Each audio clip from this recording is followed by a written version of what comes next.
up a bar for the remainder of the game. And so that's something that, you know, you don't want to come off of too early. That's something you want to hold on to for the combo ability. Speaking of combo ability, he does have the launcher there, so he's going to have access to a lot of damage from all these different straight hits. But you know what? Jackie is just one dash punch, one super jump away from applying this pressure. As you can see right now, Magic T on complete defense, leaving himself susceptible to a back throw here. Jackie super plus, and Magic T read it like a book there. Unfortunately, didn't read that breakaway and is taking a lot of damage because of that. Yeah, pushed a little bit too hard right there. Got the flawless block, good read on, you know, the plus frames being enforced and stuff. But as we go into the rest of this round, you know, it's K-Top. You look at the dash punch and you think it's like high risk, low reward, but it's less about the damage. Oh, and it's more about the knockdown. Now, I tell you why he did that charge. It's because he wanted K-Top to duck the projectile that normally comes next. Plus frames, down one. That was not a part of the plan. Getting hit by the down one was not part of the plan. My man tried to enforce plus frames, throw out a down one. He thought K-Top was going to respect, and he fatal flow. Clearly, that's not what happened. I like the use of grease kick here. Amplify grease kick for some, you know, more combo potential, different routes. So it really opens up, you know, which path you can take to damage. Right now, K-Top looking incredible here. Plus frames, but this time, because he was afraid of the flawless block, goes for the forward throw. This is all about, you know, the mind games. What is my opponent thinking? You know, what did I do last time? What did he do last time? What's going to work this time around? K-Top just one step ahead, but hold on a second. Magic D, anti-air down one. Oh, yeah. He tried to go for the classic Darth Armor. We see players, they empty jump into the corner to do an empty jump forward throw, but K-Top was ready. Yep. Yeah, he was. He kind of, you know, it's I don't want to say it's a common strategy, but it's definitely like, it's a strategy where you're utilizing, you know, your resources. And, you know, Spawn is very unique in the sense that he has a really damaging forward throw as long as he is in the corner. So that's why he kind of, you know, you don't usually see that in high-level gameplay where someone will willingly go into the corner because, you know, when you're up against the wall, up against the ropes, you're going to have a little bit more limited mobility. You don't want to be there. But because Spawn has that crushing blow, you know, that's something that they dive into. So I definitely see K-Top all over this matchup. I'm pretty sure very familiar with Magic T. Magic T is a very prominent streamer, streams almost every day, every time I'm seeing it. But so, you know, it could be something like that. It could be, you know, you're able to see this different strategies and what could potentially happen. I think we're looking at this variation that Magic T clearly likes to take. That is the issue, you know, one projectile right as a leap comes forward, it can be all over, because now the rushdown begins, the meaty plus frames. One thing K-Top has become phenomenally good at is just recognizing what to do after a dash punch knockdown. I kind of got interrupted by the flawless block last game, but what I was saying is that you'd think the dash punch is high risk, low reward. It's less about the damage it does, and it's the fact that it's got a lot more knockdown frames than you might think, and that is honestly an ask and you shall receive moment, because K-Top uses the dash punch knockdown and then enforces either a leap mid-screen, in the corner it'll be a short hop blast, like many layers, folks. And that's one of the things that makes Jackie one of the best characters, if not the best in the game. And I definitely think Citron and Jackie are kind of seen to be an undisputed top 2 right now for a lot of people. I definitely agree with that. Definitely agree with that statement. Jackie, however, continuing to apply this pressure here, starting out this round with a 40% combo, but hold on a second, Magic D does force the breakaway to come out, so if he gets one more opening, one more juggle, he's going to be able to do some damage. Let's see if he taps into that very specific variation move, but hold on a second, maybe he's holding it for round number 3, tries to go for a forward throw. Jackie just playing a little bit more defensively here. K-Top throwing down that goop because, he just wanted the damage over time. Really couldn't get around the wall, the obstacles here that Jackie or K-Top were throwing down. And it's very tough when you have that limited amount of remaining HP, remaining life. Because although the goop doesn't do anything physically to you, it just kind of slowly ticks away your life bar as long as you're on top of it. And, you know, when someone's that low on health and they're on top of the damage over time element, they're going to be playing a little bit more panicky. They're going to be like more willing to jump, more willing to not block, more willing to not just sit there, because if you just sit there, you're going to die. It's especially difficult for Spawn too, because one of his biggest weaknesses is that he is extremely whiff punishable because there's a lot of recovery on his attacks. And whilst that's not normally an issue, Jackie getting that one good leap right as you've whiffed something means that if you don't want to whiff against Jackie, it's kind of like don't press buttons, but you got to press buttons to actually fight back and put yourself in the match. And when the goop's on the floor, you do anything on block and you step in it, Spawn is recovering for a million years, and it's like he's standing in the damage on the floor. It's like, oh, I don't want to deal with this. I'm going to try and get out of here. But nope, I'm dead. Yep. Didn't have the health to deal with it. Exactly here. Uh-oh, Right this out has the just gate. been an absolute demolition so far, Darth Armor. K-Top is just, opening up Magic T.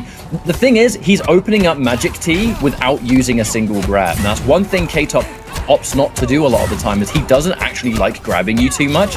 He will if you've just blocked for days, but he's just happy to build the meter, do the chip damage. He's only really hit Magic T twice, and look at his life, or lack of in this case. Now he grabs.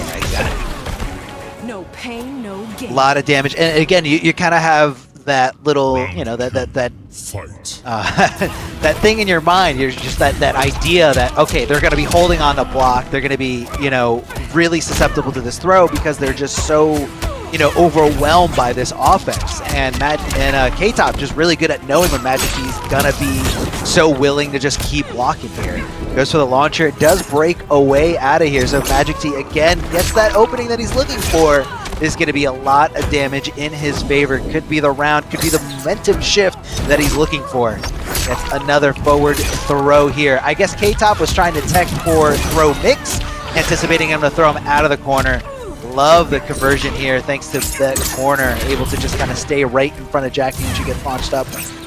And Magic deciding or opting to back off, but this is very dangerous because she does have Fatal Blow. One successful hit will be, you know, a significant amount of damage, but Magic does find the stray hit there with the regular stand 3. The chains coming out to assist Spawn, able to, you know, extend a hitbox without extending his hurtbox. Very, very powerful tool. Oh, and now we've activated Soul Forfeit, and we're going to start doing damage. Now, there's so many hits at the end of that combo, it doesn't really matter. Goes for the grab! That would have been another full combo, because he hasn't used the forward throw yet. But now, K-Top, he is going to be swinging hard. But wait, he's launched. He has no KBs for that one. He's already spent them, but the damage. Oh no. Oh no! He gets hit. Fatal Blow's ready. One single confirm now. Plus frames, this is scary. Flawless block, so good to shut down some of the chip damage. Oh no, punish! But it doesn't matter. Man, I'm never going to get tired of seeing Soul Forfeit. And actually, to be fair, I'm going to quickly put a situation forward here, Darth Armor. You would probably not be particularly used to fighting Soul Forfeit Spawn, right? Because it's not a common variation that people take. The thing is, K-Top's brother, H-Dope, plays this very variation as well. It's one of his characters, and they've actually played in tournament in that matchup. I think it was Fujin versus Spawn. So K-Top's familiar with what to do when Soul Forfeit comes out. Yeah. I mean, because you know what's, you know, accessible. I love the use of, you know, down 2 crushing blow. Normally is reserved for like a specific scenario where you're, you know, ducking under throws or you know, challenging some highs, but the fact that you can use it with Soul Forfeit to just kind of tack it on the end of a normal combo string or a normal, you know, juggle ender, you know, and then juggle again from there. I mean, it's the possibilities are endless. How many different ways you can punish somebody, and then not only on top of that, as soon as you're doing your super long extended combo, if you didn't use that forward throw crushing blow, it's ready to go. And that's what you saw Magic T going for there at the end, but K-Top was one step ahead there, ducking right under.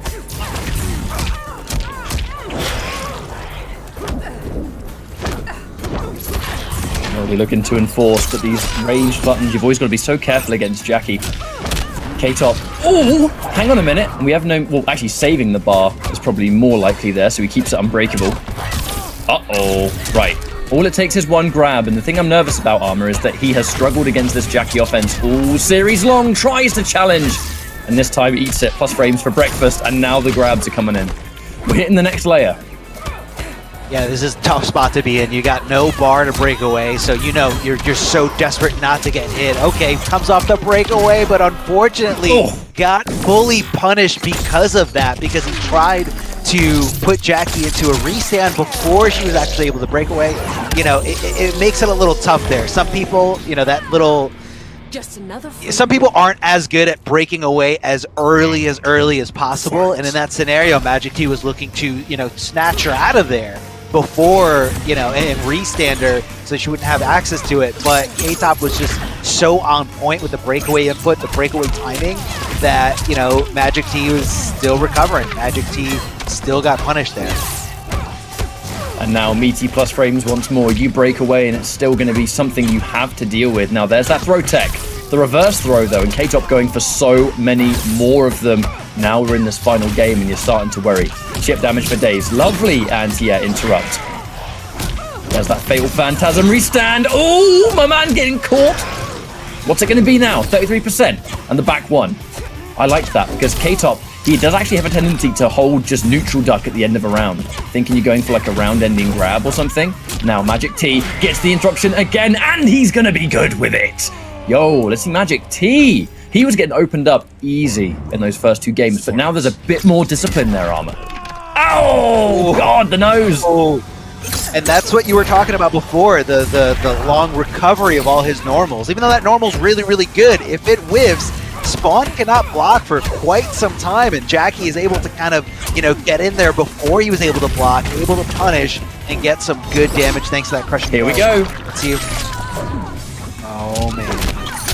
Now, of course, accessible anywhere here. Bam! Again, another launch. He's got so many launch and crushing blows here. Down to, yes. God, can we talk about how most of that was unbreakable as well? Yeah. Oh, yeah. That was very, very fair. Now, And he still has the here. 1-1 back two. He still has the 1-1 back two. KB! He just lets the overhead rock. K-Top was not ready for it. And the walking grab, hang on a second. He's going to eat a full combo here. And the breakaway. What's it going to be here for Magic T? Lovely throw tech. He needs one more. One more good situation. That's all for, but it's still active. This is down to the wire. Tries to go he for had the right fatal idea. blow. If maybe he inputted it a little later when Spawn flipped over to the other side to follow her on the cross up, maybe he would have had an opportunity there, but it was just a little too... I mean, I guess he was looking for the down shot from Jackie, or for Jackie to not go to the cross up side. Very unfortunate there for Magic T. I thought I was going to see, you know, an incredible fatal blow conversion there, or, you know, an opportunity to use that fatal blow, because we haven't seen it, you know, throughout the whole set. And I really love the different variation. It's very, very fun to watch. You know, just seeing the combo ability, which, you know, you can just kind of pop out of nowhere. So it's sick. That's gonna. It really is. I just feel bad because the intention there was to wait for the leap and do the up throw to get the anti-air, but kind of like you quite rightly pointed out, I don't think he was expecting him to just fly completely over. I think it was probably going to be one of those leaps into shrapnel blast into whatever. Just didn't quite work out, but oh, what a sick sequence that would have been. And again, something I hadn't thought of with Soul Forfeit Spawn is that forward throw KB goes jump in, button into slam, into down two. Like that whole thing is unbreakable, which leads to some rather insane damage to close out what is going to be a final round, right, when you can afford to lose that bar. But hopefully not the last we see of Magic T today. I'd love to see some more of that Spawn rocking on through. But K-Top, you know, he is on a... For those that haven't been watching Open Series, he is on a rather recent tear at the moment. K-Top has been an absolute animal. He won the monthly finals, I believe, the first week of March.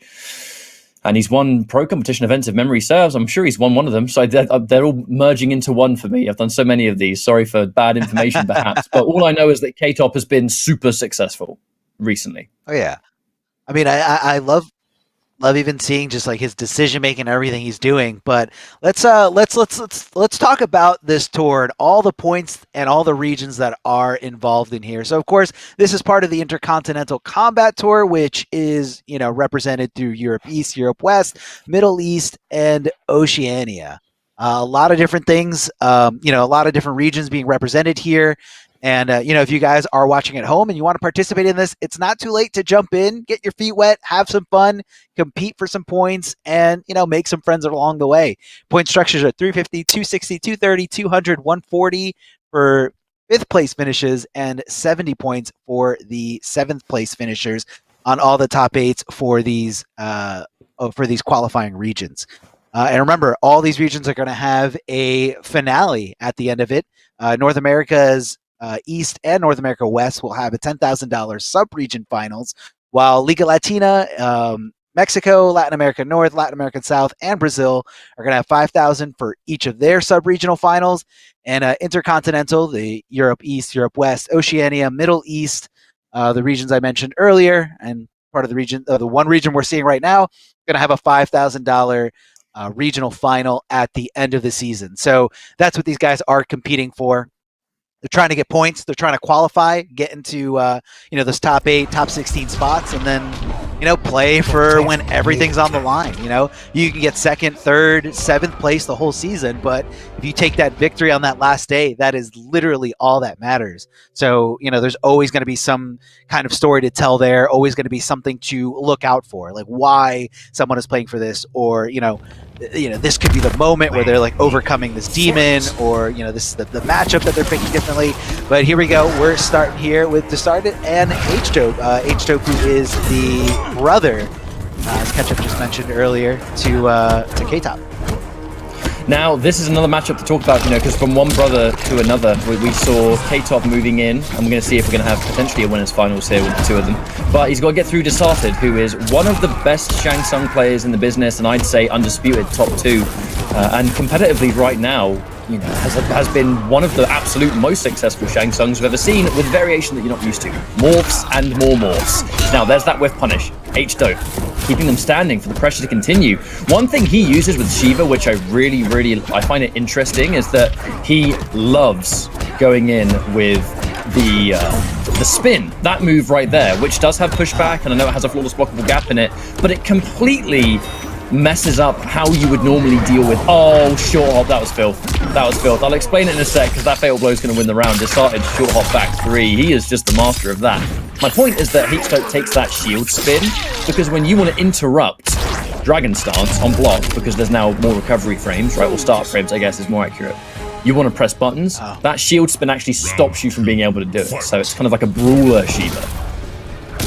Okay, so it's kind of covering all, Shiva's bases. That's what you guys were talking about in that intro video, where, these custom variations give you the opportunity to cover certain weaknesses. And that's something that he, saw thanks to, the latest patch. And, there are answers there. There's something that you can utilize there if your opponent is kind of getting through it. Oh, a trade definitely in the favor of Desarted.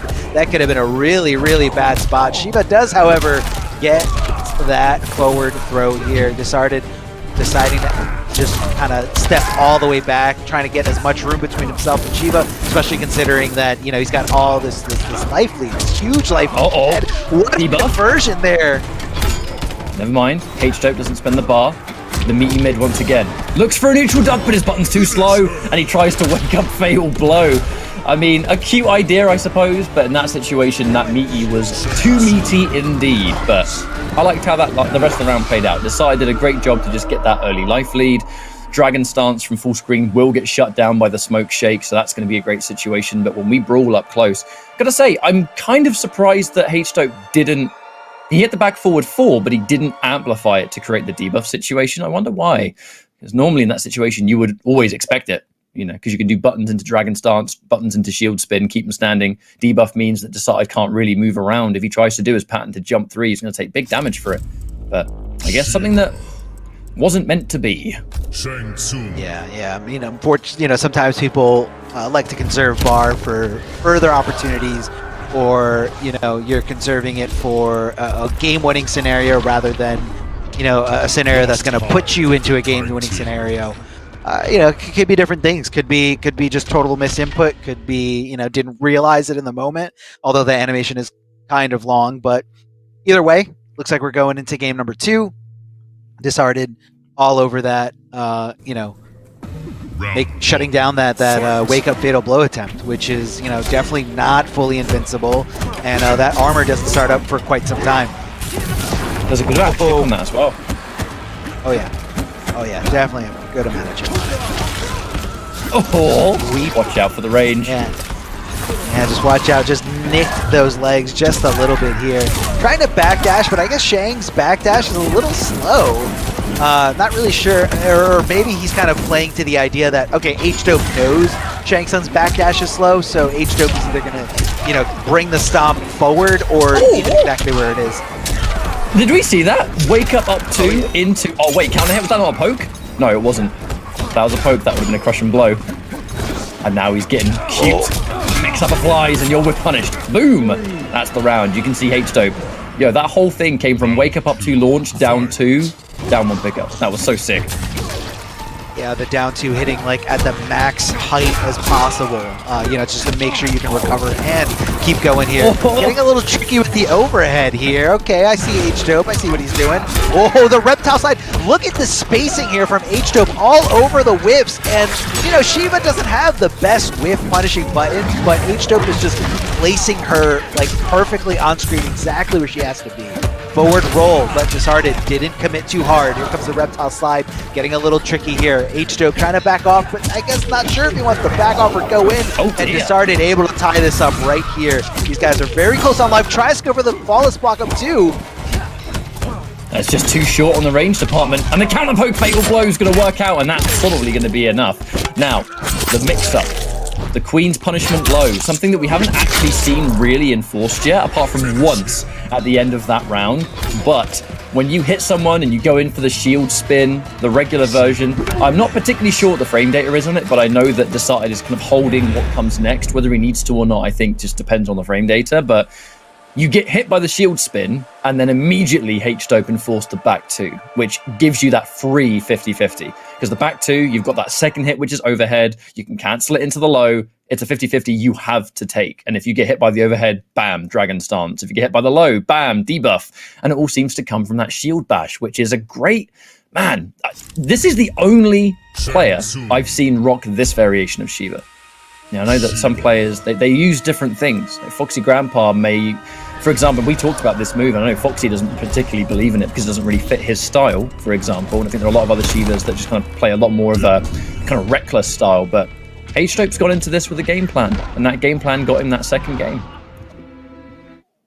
Yeah, I mean, I think it's a really powerful tool because it's putting you in the same scenario over and over again against, all your different opponents, whereas, your opponents are not going to be familiar with that stance, like, what's, whiffable, what is, and it forces you to kind of take that string, take the overhead, take the low, really just put yourself in a bad spot over and over again.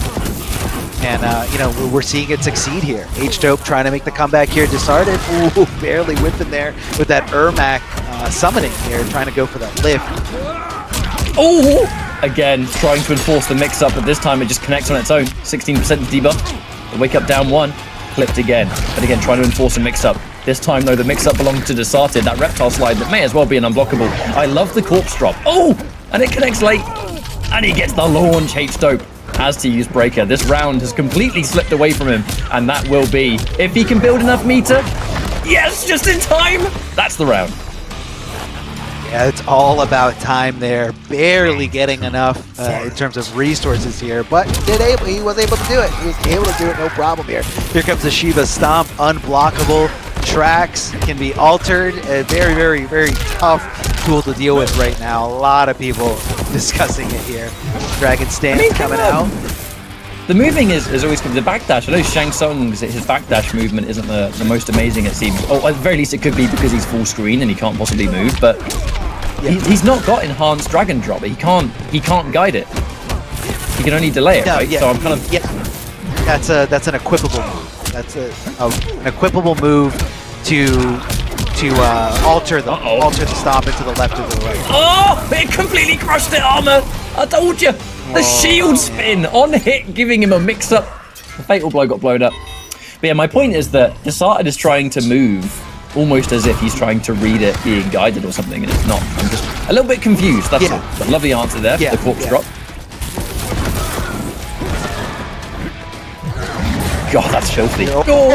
He just, I mean, the fact that you're putting it there in that space because if she were to block it, she's not close enough to actually punish it, or a lot of characters have a very hard time punishing it here. So I love the idea. Big jump and kick, probably an OS here right into the Ermac lift.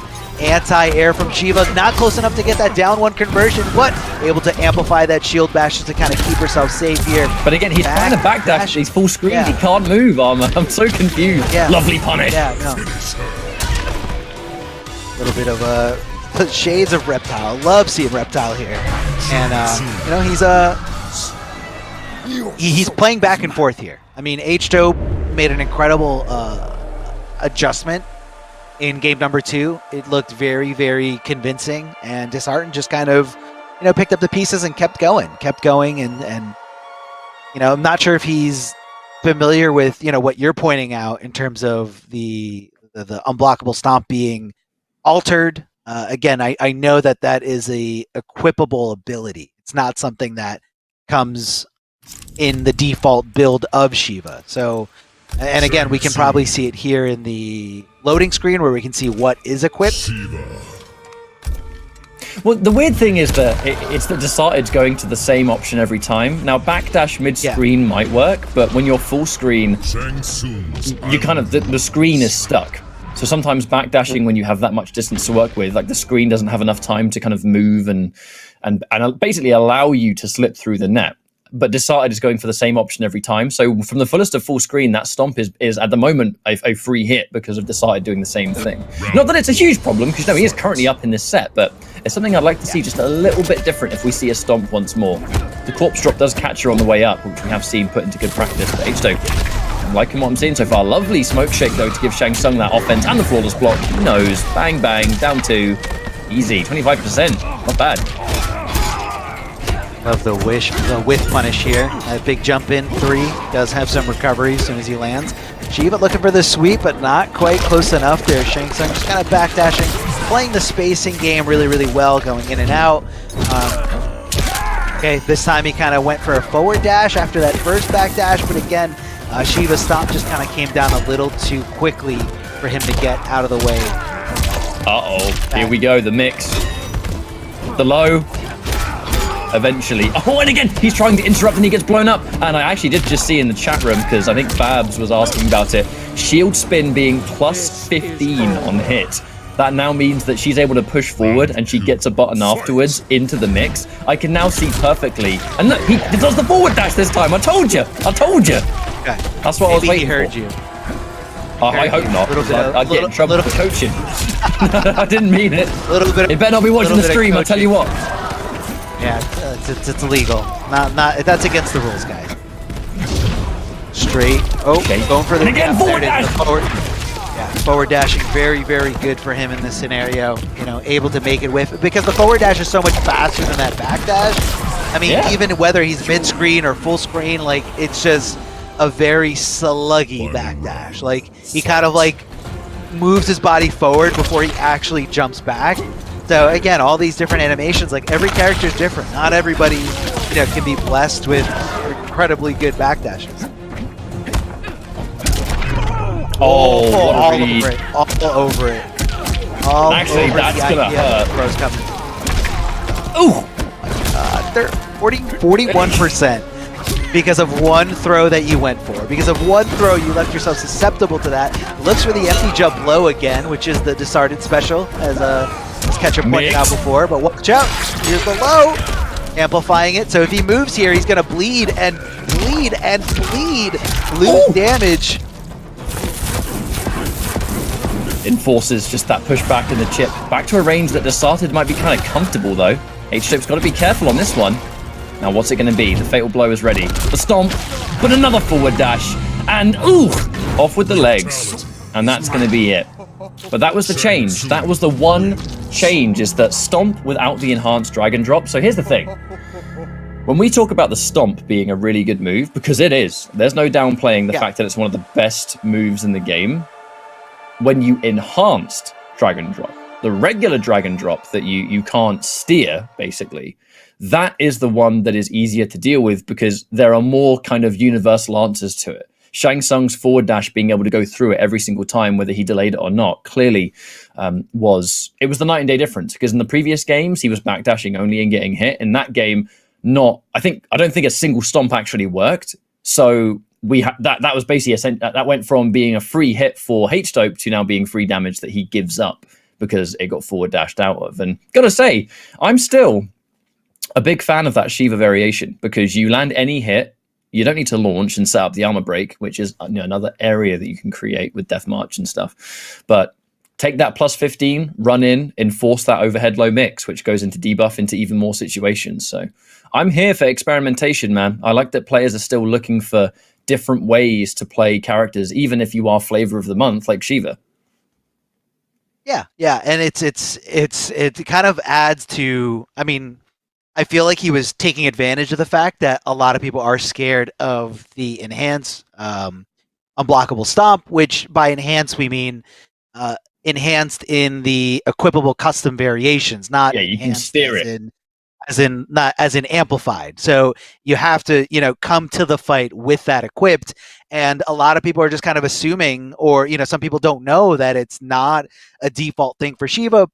And I could see how someone could think that because of how much outcry there is in the community about it. So you just kind of assume this is clearly the worst thing in the world. This is so broken. This is so OP. This is so overpowered. Why? But you have to go. And big shout out to Astro Gaming, who is the official audio partner for the pro competition. You guys can find out more by going to the Astro Gaming website, which is astrogaming.com. I have a lot of officially licensed PlayStation audio products, which are available now. All the Caster audio is powered by Astro. So again, huge shout out to them. If you guys are in the market, if you guys are looking for a high quality headset, definitely hit up Astro. These things are so comfortable, so easy to use. And, depending on how much you're willing to spend, there's a lot of great features. The mix amp is incredible. So easy to use for a lot of different purposes. Whether you're streaming or just, at home on Zoom calls, because that's the world we live in, a lot of good things there for you guys. So check it out as we check out our first losers match here on the lower side of the bracket. What do we have here, Ketchup? We have Blood Eyes, who has been known for a long time as a Frost specialist, but I think has really fallen in love with Rain as well. Did enter our recent PS4 Tournament's Open Series, getting top 4 finish with Rain all the way. And this is a really nice catch, and Nitros going in with an Aaron Black variation we're not familiar with. Again, I saw the enhanced slide, the version that you can cancel, I believe. So I'm curious to see what the pressure is going to be for that. But this Hydro boost coming in hot already as Blood Eyes gets the corner, and importantly, built himself up and escape failed in round 1. So that's going to make that mid versus strike game so much scarier as Rain. He's got mids for days. It's just he has to go in to enforce his game plan, right? He doesn't really have much presence anywhere else on screen. But Blood Eyes knows that. And he was going for the grab already. All right, cheeky boy. Just amplifying, just trying to get him off, trying to, get a little bit of space between himself and his opponent. That is going to be a boot drop that whipped right in front of him. And Aaron Black finding the 2-1 string, able to hit, able to confirm, and some pretty good damage, popping him up again. Here comes the acid drop. Flawless blocking the 3 on Wake Up. He is in his head. He is all over it, ducking under that throw attempt, giving him a throw of his own. Definitely going to be keeping him in the corner. Aaron Black, what you going to do? Got an acid drop for us? No, just rifle right to the knees. Watch out, Blood Eyes gun's got making it so obvious he was going for a grab every single time, and it was never at the right range either. A little bit too far away, or I did see Aaron Black just kind of letting go of block in those good scenarios. Here comes the acid drop, trying to stay away. Oh, big jump in over the amplified boot drop. Going to be leaving him for a full combo. Here comes the mids for days, as we were talking about. And he just keeps his pressure going, able to get the stray hits here and there, just kind of keeping Nitros guessing here for their life. Trying to chip away as much as possible. Here comes the back 2-2-2, whiffing for days. Whiff City getting punished, no problem. Blood Eyes back into this game number 1, tying it up 1 round apiece. Oh, the cancel here from the rattlesnake slide. Really adds the mobility of Aaron Black. You always got to kind of think twice about what he's actually going to be doing. Side switching, go to the other side, not coming down in time with a button. Here comes the sneaky slide. Very unsafe stuff, but a great way to keep your opponent on their toes. Always afraid of it. Big corner carry, coast to coast, all the way here. lot of dash or a lot of cancels here from the stances. I like that play though from Hello? Blood Eyes, because the thing about Rain's Geyser Palm is that when you use the regular version that doesn't launch, it's double-digit plus frames on hit. It's like plus 20 something, so it kind of gives you that situation. And nice, Fatal Blow, one out from Nitrous. And now what do we get after this? Fatal Blow's ready for Rain as well. I think that forward 2 KB is still locked and loaded. There's a lot of utility here for Blood Eyes, but he has to close in distance first. Oh, good God, he did it from that far away. He just did it. He just did it. He just did it. I mean, it worked. Obviously, it worked. As you can see here, Aaron Black getting split apart by Rain. Yo, fatality. That's a statement. That's 100% a statement. That is someone feeling themselves. They went on a really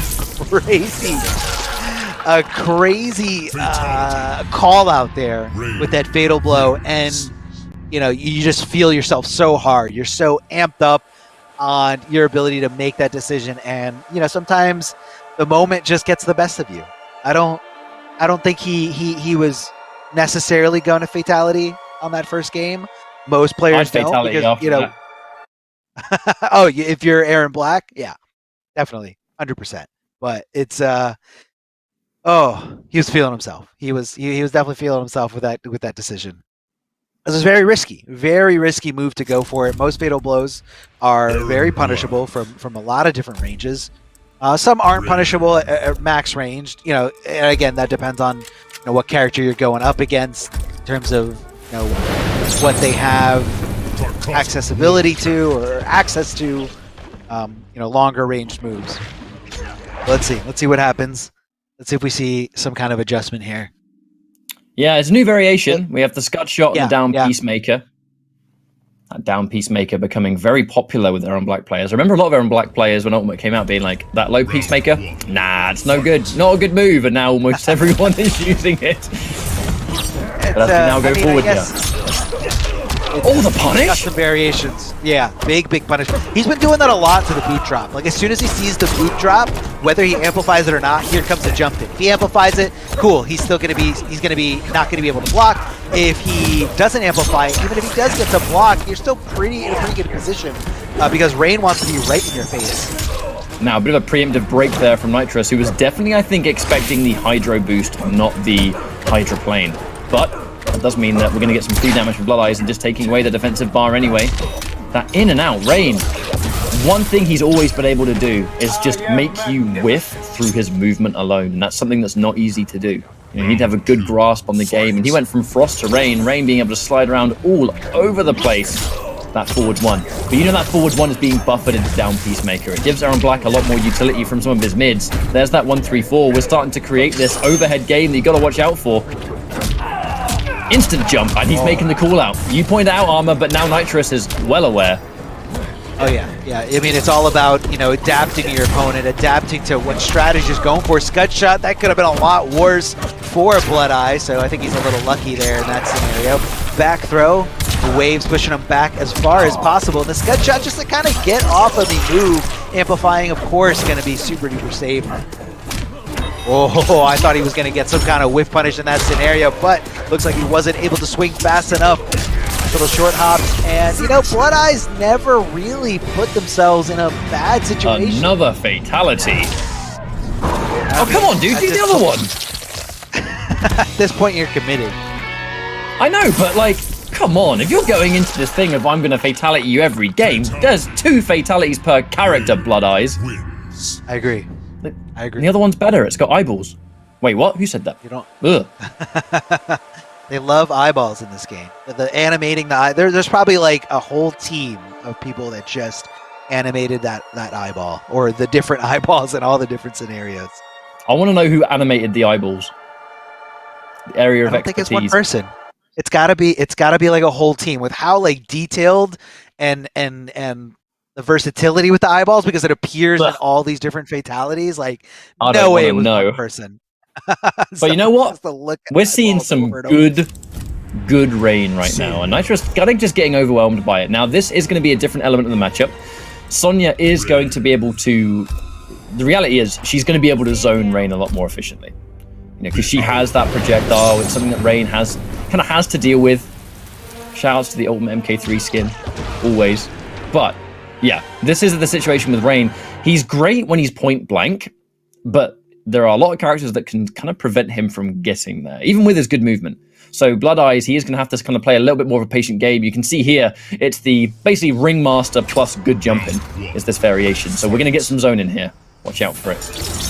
Yeah, watch out, Ring. I mean, the Ring shots recover so they start up so quickly, they recover so quickly. So, you know, that's really what, you know, puts Sonya's zoning, you know, Zonia at the top. Yeah, Zonia, definitely Zonia. Oh, tries to go for the high, and that's definitely a weakness of Sonya. You know, very lack of mids. You know, all her good strings, all her mix-up potential really comes from, you know, a high starting string. So that's why you saw, you know, Blood Eyes immediately challenging with that down two, or challenging with anything really. Oh, waits for the inevitable down one. Blood Eyes, he is that one step ahead. He puts himself minus knowing that Nitrous is going to do a low poke, lets it happen, and just allows you to be minus. Jumps himself into the corner though. That's going to create an interesting game here. Again, no anti-air attempt, respecting the jump 3. Now, something we don't see a lot over in EU is when Rain players use that Hydro boost, a lot of people just don't try and anti-air it. Oh, wake up on 3! Oh, and it actually kind of worked out there. A little bit of a scramble situation.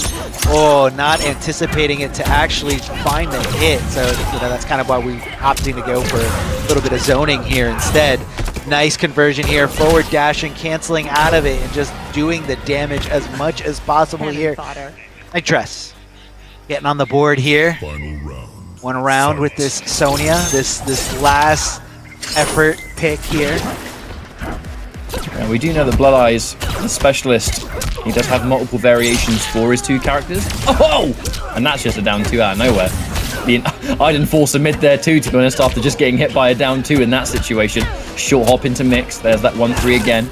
Blood Eyes enforces the overhead as well. There's the short hop answer back almost immediately. But he gets the jump in, and he still manages the pickup. And he expects you to break. Oh God, what is going on here? Oh no! Spaghetti all over the floor.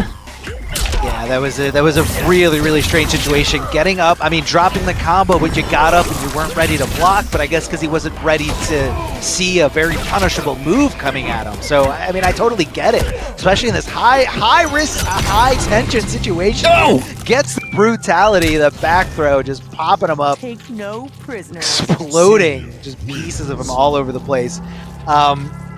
I'd say brutality is a tougher statement than a fatality, but that's just my opinion. I think that's you know, you're in such control of the situation that you can fulfill that specific end game requirement here, and yeah, it's got to feel good.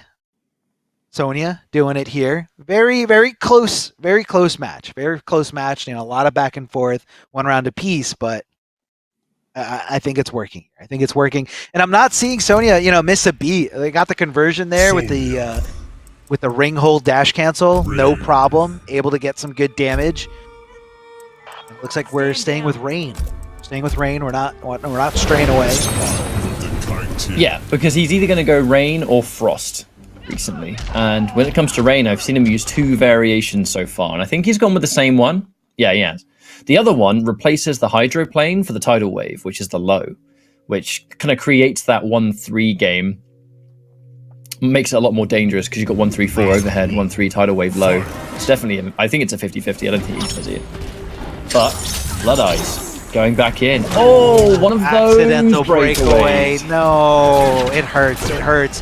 Yeah, because of the input. And you know, this is a complaint that a lot of people have had for, you know, quite some time. Is that input happens to you a lot because you're looking to block low, and you know, you're holding down and block, and you know, that's just the right time for you to hit breakaway. That's really unfortunate. My heart is out, and it's really hard to come back from something like that.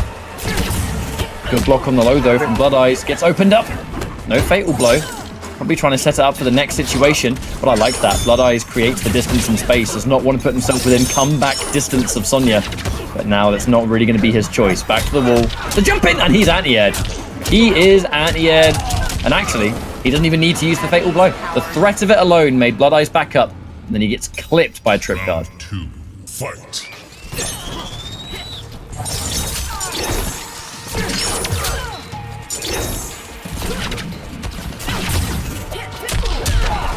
Uh-oh. Overhead, opening him up, no problem here. Going to be converting for some good damage here. Jumping over the other side. Lots of combo potential coming out of Rain here.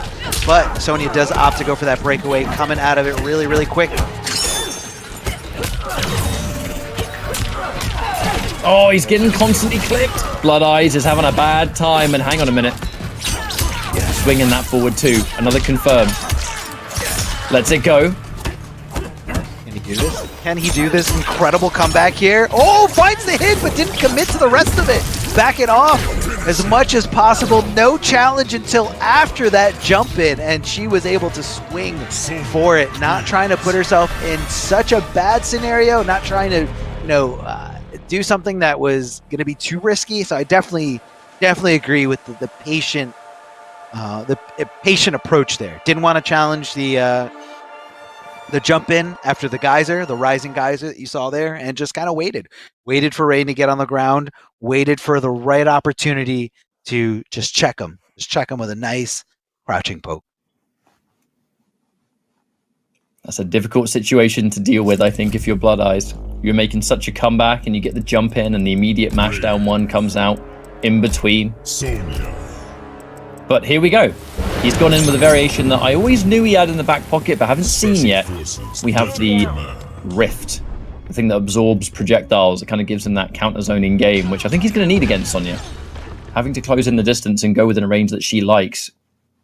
So he's actually swapped the Geyser Palm for it, though. He really likes the combination of Hydroplane and Hydro Boost. That's one thing I've grown to notice about Blood Eyes. Round one, fight!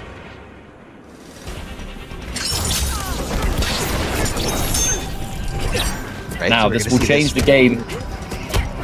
Yeah, the Rift is going to be more for, trying to deal with the zoning from Sonya. But he's getting constantly clipped. That mid already. Decent damage. With punish. That double dash. Looking for a grab. Short hop action coming out of Sonya. A little tricky there. That overhead coming out almost instantly here. Throwing down the Rift. And, Sonya just trying to get past this Rift. Trying to, get back on offense. So you're kind of, turning the tables on her. This is a character that's really used to making you go through all this zoning, go through all these, ring energy rings coming at you, but, it kind of just changes it up. But right now, she's got a huge life lead, so she had no reason to go to him, and even with that Rift in play, the Rift that's equipped, it didn't matter, because the life lead is a big determinant of, the overall vibe, the overall, mood of the match, of this specific matchup. Oh, there it is, the Rift immediately through. But you're noticing there is a massively increased rate of the drone drop purely because it's to go behind and bypass it and create this extra layer of what they're playing so far. Oh, Rift eats up the airborne ring as well. Okay. But looked like she was trying to get right past it. She just wasn't quite in front of it yet, or right past it yet. Bits for days. Definitely something Rain's got. Short hop there. The overhead coming out. Very risky stuff, because had she blocked it, that would have been a really big punish. But look at the life lead. He had a lot to play with there. Blood Eyes not sweating it at all. This is a Game 5 final round situation. This is everything on the line. And right now, Blood Eyes running away with it. Again, another jump kick to stop her out of the sky, because of course you want to jump to get out of the corner. This is not a good spot. Big boot to the face. Thanks to the interactable, very corner, very stage-specific tool utilized here. Oh, he tries to hand, yeah, but it's the jump kick this time. Blood Eyes. Hang on a minute. His back's in the wall. What's it going to be here? Oh, brutality! Oh, God. And there we go. The win at the last minute. The reverse sweep denied in the last possible second. But I think that's going to be some relief from Blood Eyes, because you never want to get hit by that reverse sweep. There's no galaxy where it feels good to concede that. But that will be Rain moving forward, and we'll be seeing a little bit more Rain later. And to add to that potentially hurt situation, he did start the end of the first game by performing a fatality. So if you were to do that and still end up losing the set, especially if you're up 2-0, that's definitely not a good feeling. But you gotta imagine, what if Nistras went with Sonya out the gate? That could have been a completely different set.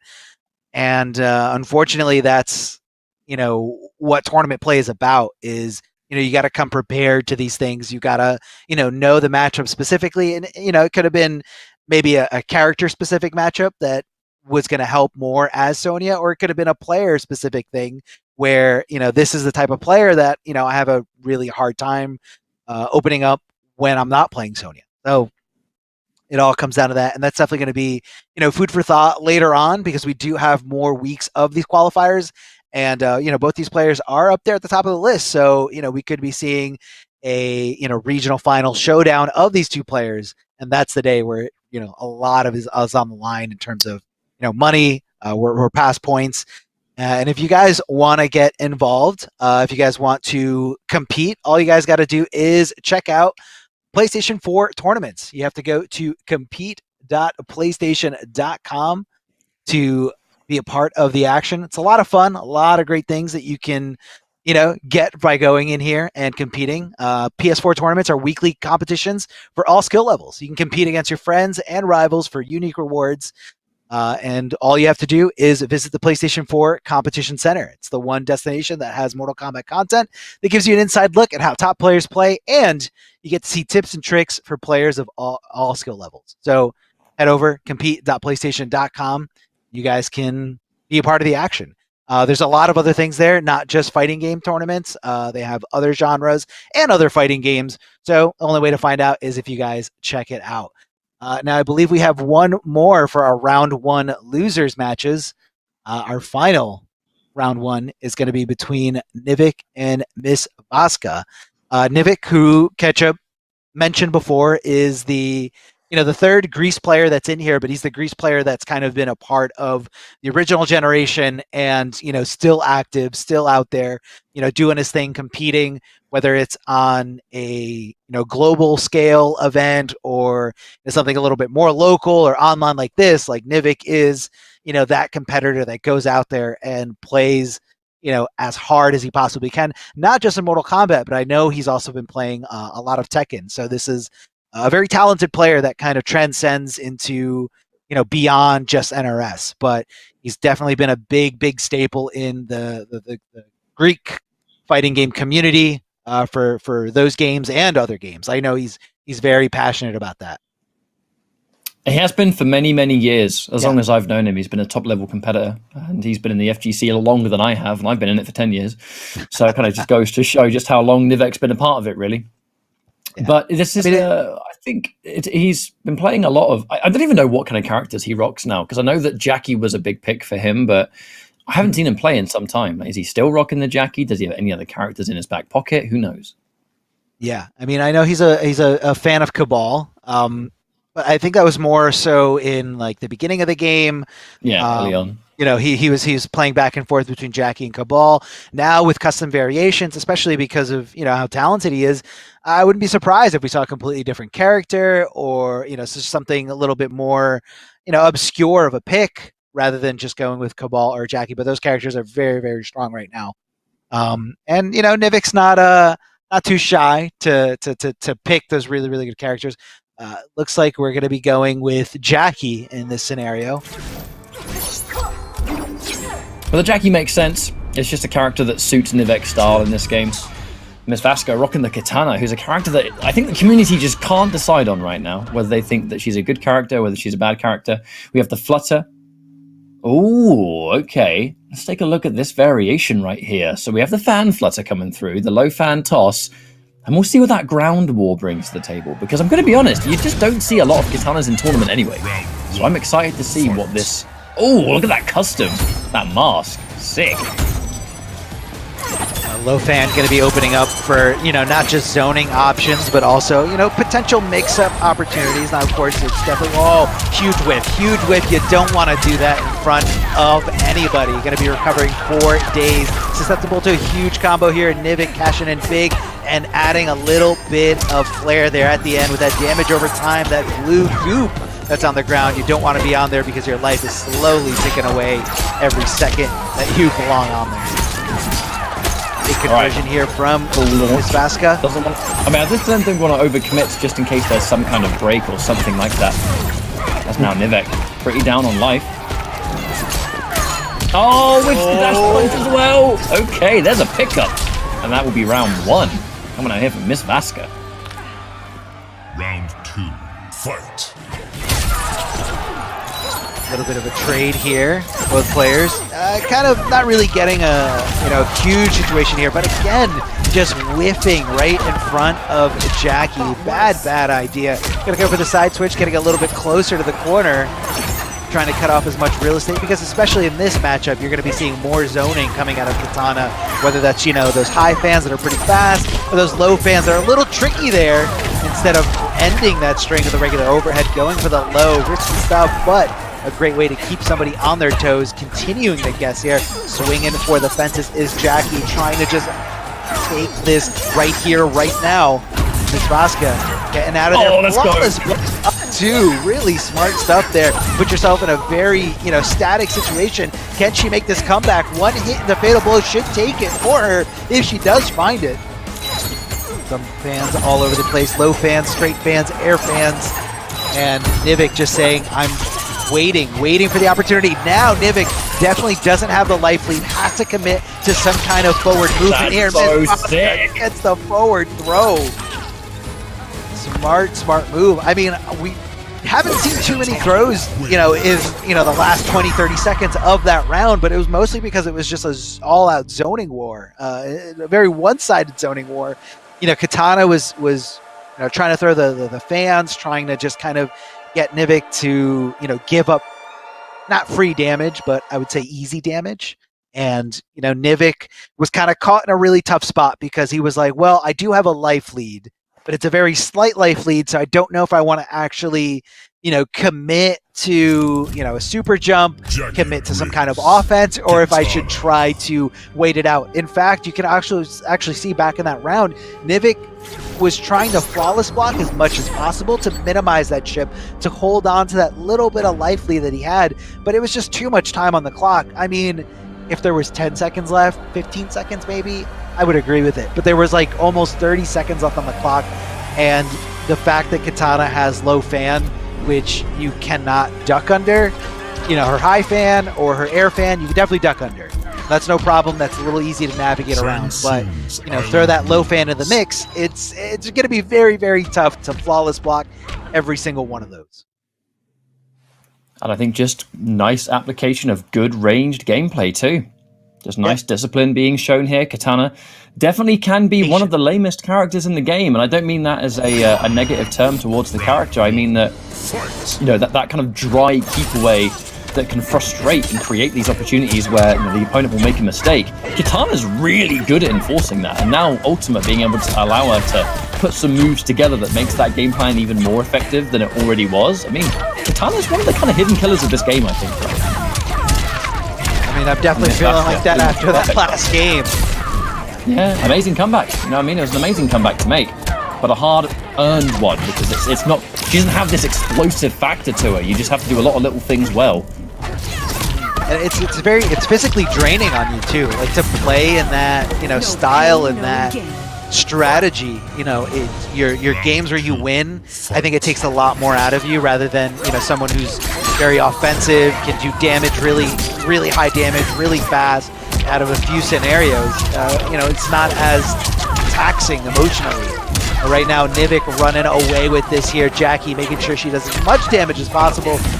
Looking for some kind of down 2 crushing blow, maybe some kind of fish for like a throw attempt or some kind of high challenge. Either way, good block there on the low. Nivek just going right out with that dash punch as if it's not unsafe on block still. Mids. Jackie's got mids for days, man. Jackie's mids are so good, so great to just kind of, challenge or just check somebody here in a lot of scenarios. Get down 1 for the anti-air from Miss Vasca. Oh, jumps in over those projectiles, but not able to get too much damage, just kind of settling for a throw could be a, just trying to take, advantage of the best situation that you can here in that scenario, and that's going to be all Nivik. Just a down blast, ending it nice and pretty with that dash punch brutality, knocking her head right off. A good showing though, because in that situation, I mean, we saw some, just for lack of a better term, a bit more offense, more opportunities to just close in that distance and not having to play that kind of katana neutral, which she's so good at enforcing. And Nivek, he kind of threaded the needle just enough to get in and then do what he needs to do. There's a reason Jackie is said to be the most aggressive character in the game. She just has so many different options when she closes in that space that even if you lose a game previously, that game is just going to give you nothing but data over what kind of things you can change in the next game to be totally different. And not a lot of characters actually have that option. You can change a couple of things here and there, but Jackie, she can totally overhaul it from game to game. Yeah. Nivik seemed a lot more reserved in that first game, like not as willing to take these risks. But I think he needs to realize that it's well worth the reward. Like, you get that jump in. I feel like when you're fighting against a character or player that likes to play a little bit more full screen, optimize zoning a little bit more. When you get jump ins on those kinds of players, those kinds of characters, I feel like it's just the success, the rewards that you get for it, like what you do to them mentally is like it's so much more damaging than any other character, any other kind of player. So that amplifies the reward even more. Super jumping right on wake up, not a great idea. Definitely not invincible. That's gonna be some bleeding damage over time. There, as you can see, her health bar just kind of slowly ticking away here as the blood just gushes out of her head. Side switching for the corner positioning here. Nivik looking for some kind of whip, but Miss Vasta does not give it to him. We're rolling back and just looking into Fatal Blow. Right into Fatal Blow, rolling back and, trying to just stop any kind of potential meaty because, the timing is definitely a lot different. And you're also opening up the space between yourself and your opponent. So rolling back, the cost of one defensive bar, definitely a really, really good way to spend it. Fantastic air to air too, spinning that bar just to land enough to capitalize. Looking for it again. Sure hop, that was definitely some kind of flawless block, I'm pretty sure. But the breakaway used. Lovely tech there from Nivek, but Miss Vaska in control so far. Ooh, there's the jump in. I'm going to put Katana towards the corner, so this could be where Jackie starts to explode a little bit. The defense. How long can you block? Oh, her jump in's good, but the air to air for Jackie. Faster.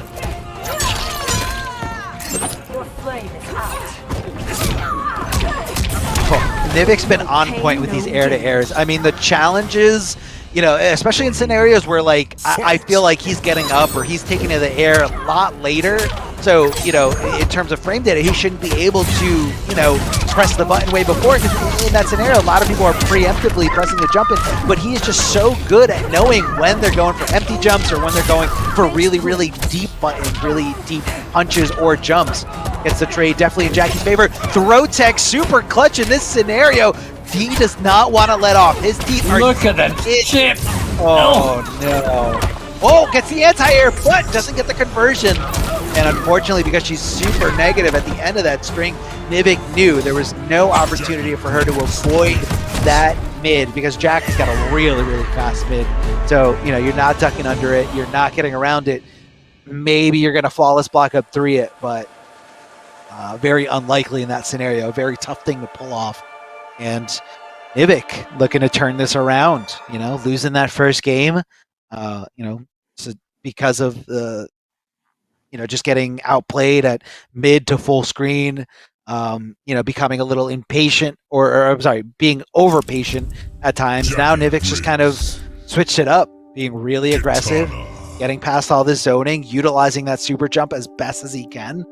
And it's, the joke is that, although Jackie doesn't really have projectiles in most variation builds, her herself acts as the projectile. She just kind of leaps in from, really far away, whether that's, the dash punch that comes out real fast, hits as a high, or if she's just super jumping over, the obstacles you're trying to throw out in front of her to try to keep her away. And once she gets in, that is a lot of damage. I mean, this character's damage output is insane. Round 1. And the chip damage and the damage over time in the corner is something that we're starting to see developed. I think recently, K-Top was the first player I really saw relish that. Get that kind of dash punch knockdown into short hop and then everything else. Oh, there's a counter hit to start. Importantly, taking away that damage over time. Now we create that distance. But again, that's it. One leap, close in the space, and now we begin the classic Jackie. Oh, God. That's a full combo right there. I was looking to be the cheeky counter poke, perhaps, but either way, we just get the full confirm anyway. Oh, dear. Looking for the ender. Oh, another neutral jump is good. And that's damage that you cannot challenge as Nivek now brings himself onto match point here. We'll be closing out these first rounds of games real soon if he keeps this up. Could be the downward shot, and that is not where you want to be. You don't want to be underneath Jackie because she is just coming down with a world of hurt for you. The air-to-air is Nivik's so good at that. It's very, I feel like it's a very specific to Nivek type of thing. Dashing in, not super big. I think he's just trying to, seal the deal right here, right now, which he should, thanks to that down two at the end. Even if she did go for the breakaway, not going to be able to avoid that damage, and you're going to be up in the corner, even if you, survived it somehow. A little nod, a little friendship here from Nivek as Nivek moves on, and unfortunately, Katana no longer in this tournament. Nivik's looking great, man. A great adjustment. And it was just powerful offense. Like getting through everything she was throwing at him. Just getting through it and just continuing to be the aggressor in a lot of scenarios.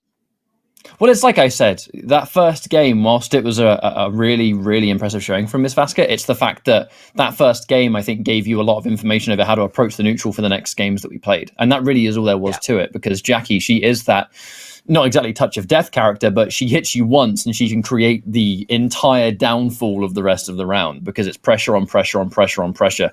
And if you have a character that's very neutral focused and super good at keeping you at arm's reach, you just figure out, is there a pattern here? Is there an opportunity where, okay, I got hit last time by a fan or whatever. Why is that? Or all kinds of different questions you can ask. And he went into the rest of the games a lot more prepared, I think, Nivek was.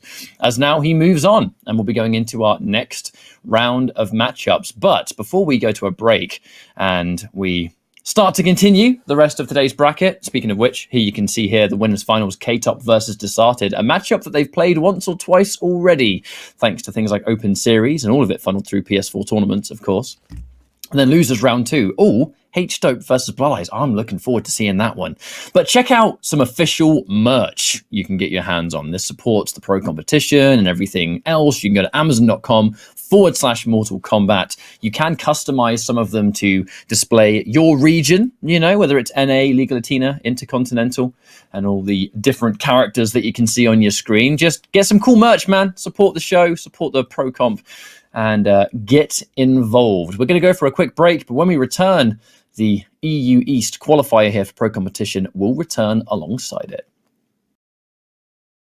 Welcome back, everyone, to the Mortal Kombat 11 Pro competition here. We're in the EU East, week number 5. I almost said EU week number 5, but we are on the eastern side here of things. We're halfway through this bracket, give or take. My name is Mr. Rockman. I'm excited to be joining you guys here as Darth Arma and Catcher brought you guys the first tail end of this top 8. But before we get into what is happening right now in the middle of this bracket, let me tell you guys a little bit about the Open Series here for PS4 tournaments. The Mortal Kombat 11 Pro competition is presented by PS4 tournaments. Go ahead and check out that Open Series I was talking about. It is weekly competition for all skill levels. Compete against your friends and rivals for unique rewards every single week. You can visit the PlayStation 4 Competition Center, the one destination that has Mortal Kombat 11 content that gives you an inside look as to how top players play, think, tips and tricks from all players and skill levels and regions. Even if you check out those videos, it's pretty cool. And all you have to do is go to compete.playstation.com, sign up with your PSN, and you are in there, baby. And it is that simple. Yeah, a lot of great content on there, and we have a great top 8 for you guys. If you guys are just joining us, you already missed a great set of matches here so far. K-Top was able to take it over Magic T, and Disarded able to take it over H-Dope. Two incredible bouts. So if you guys did miss it, you definitely want to check it out on the VOD a little bit later. But right now we're going to be focusing on, we're going to keep going through the loser side of the bracket, the lower bracket. Blood Eyes able to take it over Nitras, and Nivik able to take it over Miss Vaska. And so that's how these matches are going to be played out for the rest of the top 8. Of course, the winner side, the upper bracket, are all the players that have not lost a set yet, while the lower bracket, or the losers bracket, are the players who have lost one tournament set so far. It's a double elimination tournament. Once you lose 2, you're out of the tournament. So just to kind of see how the structure plays out, I know double elimination is a little bit new or different to people, especially if your point of reference is, something more mainstream like a regular sport, where things are often single elimination in the playoff season. But just to kind of break down tennis, which can have a couple hundred entrants. It's bracket formation, but always single elimination. And when everyone's like, wait, you can have a second life? Absolutely, here in the fighting game community, baby. If you sign up for these tournaments. Yeah, definitely a great way to kind of go into some sort of redemption, because that doesn't mean that you're out of it. You fall into that lower bracket, you're going to be playing other players that have also lost. So, it kind of gives you that different spark, that new spark of motivation. All I have to do is beat people who have already lost. How hard can that be? But of course, in a competition like this, Mortal Kombat 11, highly competitive, especially here in all different regions. Now that we have opportunities, we have the spotlight, the streamlight for all these different regions. These guys have just been coming at it with everything they got. And I see it week after week, month after month. These guys are just coming out with better strategies, more, on point execution, and just different ways to look at things. Yeah. Honestly, this match is a perfect example of that. I wanted to talk about those first round matches that had happened, and even in the losses, we saw both of these guys, or more particularly coming from H-Dope, different Shiva that you're talking about, coming in with something a little more unique. And here from Blood Eyes, a complete turnaround from competitive reign that we see on the North American side of things. One that's actually using Hydroplane, one that's using other moves. Besides the general Geyser Palm combo that we see from North American Rain players, and he's using it perfectly in this particular matchup. That I'm really curious what we're going to see is if Hydroplane or any of these other wacky Rain moves like Hydro Boost come into play versus Shiva Stomp, and what kind of counterplay we're expected to see here early on. And gonna get a right read there, trying to break out that Rift to stop the Shokan stance. And this is just excellent Mortal Kombat 11 and unique stuff from both players, because on H-Dope's side, we're seeing a much less dropless Shiva, much less Shokan stance Shiva, and one that's actually focused on the up-close game that she has, which is still incredibly scary. This is scary all over the place, and something that we don't see a lot is what I'm trying to get to, Arma. I know it's a long rant, but we're seeing some Mortal Kombat, baby! Oh yeah, we definitely are. We're also seeing a lot of jumping forward coming out of Rain here, which really was his opener for pretty much every single one of those opportunities. What a great backdash, making sure that Shiva Unblockable Stomp does whiff. Now again, remember, it's because she doesn't have the altering stomp equipped here in this custom variation. So, not always possible in, when you're fighting other Shivas, but in this scenario, H-Dope, is not able to do that. So Blood Eyes just trying to apply as much damage as possible here. Not sure what he was looking for there. Maybe a flawless block. I know there is a gap between the regular shield bash and the amplified portion of it. Trying to throw up that rift, try to stop these projectiles. I don't know how it didn't connect. I thought that jump kick was just going to stop her in her tracks. She was able to throw out. Oh, I was going to say, for that to be the only jump kick that didn't work was what was really scary right there. It looked really close. And again, this time. Oh, the heartbeat. Yeah. Okay, Blood Eyes. No, you're right. That range jump kick has been a big part of this offense. It's one of the primary offensive tools that character has. You talk about a Black Adam axe kick from the past, shutting down any anti-air attempts, and he's done a good job of kind of countering the zoning as well. Getting one absorb, able to take a trade on the second one, and that Qatar doing some great damage and having some wonderful, if not absurd, speed of its own. Yeah, so that rift really just kind of stops any one projectile. Whether it's a big projectile, like when she amplifies the stance, or tried to get around it, but not able to, you know, get to the other side of Shiva, and that's going to be an easy confirm, easy first match victory here from H-Dope, as Shiva just kind of pounds her way through it, and Rain had nowhere to go. He tried to jump off that interactable, getting a little bit resourceful. I don't want to say getting a little desperate, but he was getting resourceful there. You know, knew what was at his disposal, what he could use, but you know, H-Dope just not overcommitting there, not putting himself in a bad scenario, and just trying to keep really calm. Good.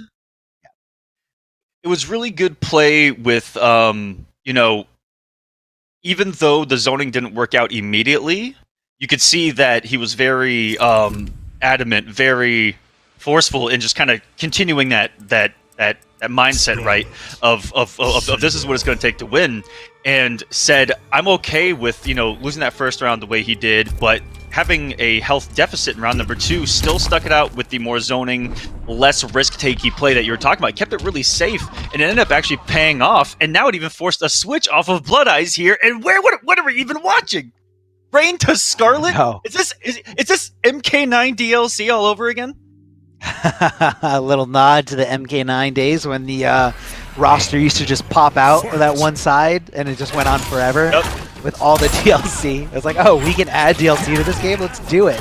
All right, Scarlet, really zone heavy, but she is kind of widely seen in the community as one of the worst characters in this game.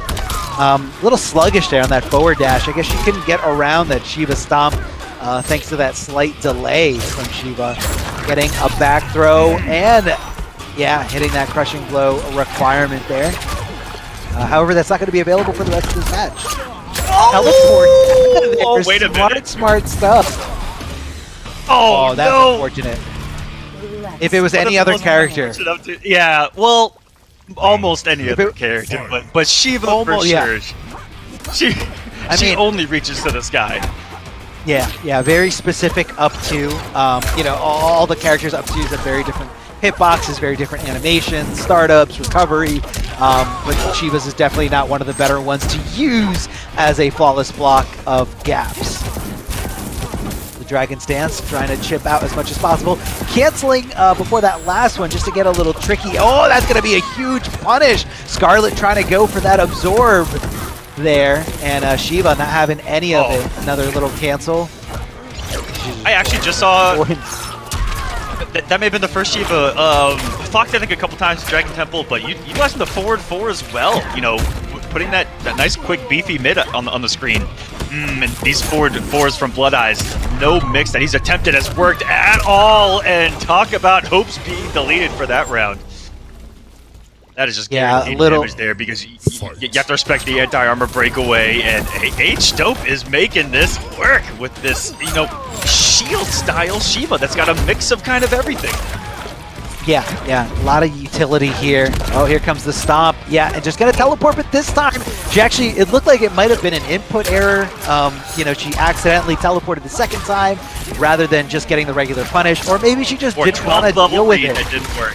Or a 12th level read that simply didn't work, where, you know, you have those mind games of doing a teleport and then doing another teleport in hopes that they whiff, thinking that you're going to be where you teleported the first time. Welcome to Mind Games 101, ladies and gentlemen. That's right. I mean, you can't be too far ahead because you just round up back in the beginning, just back to square one.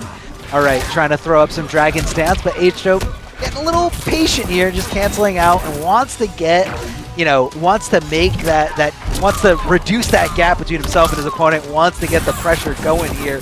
Oh, if he just went with the straight one, that would have been it. That would have been all what read that was. I don't know. You thought she was going to jump? That's crazy. As it gives, but I was hoping it does. Oh my goodness, the risk of all. Why did that work? I can't believe it. Why did that work? I can't believe it. Why did that work? I mean, at that point, Blood Eyes was just like, well, I'm just gonna. Okay.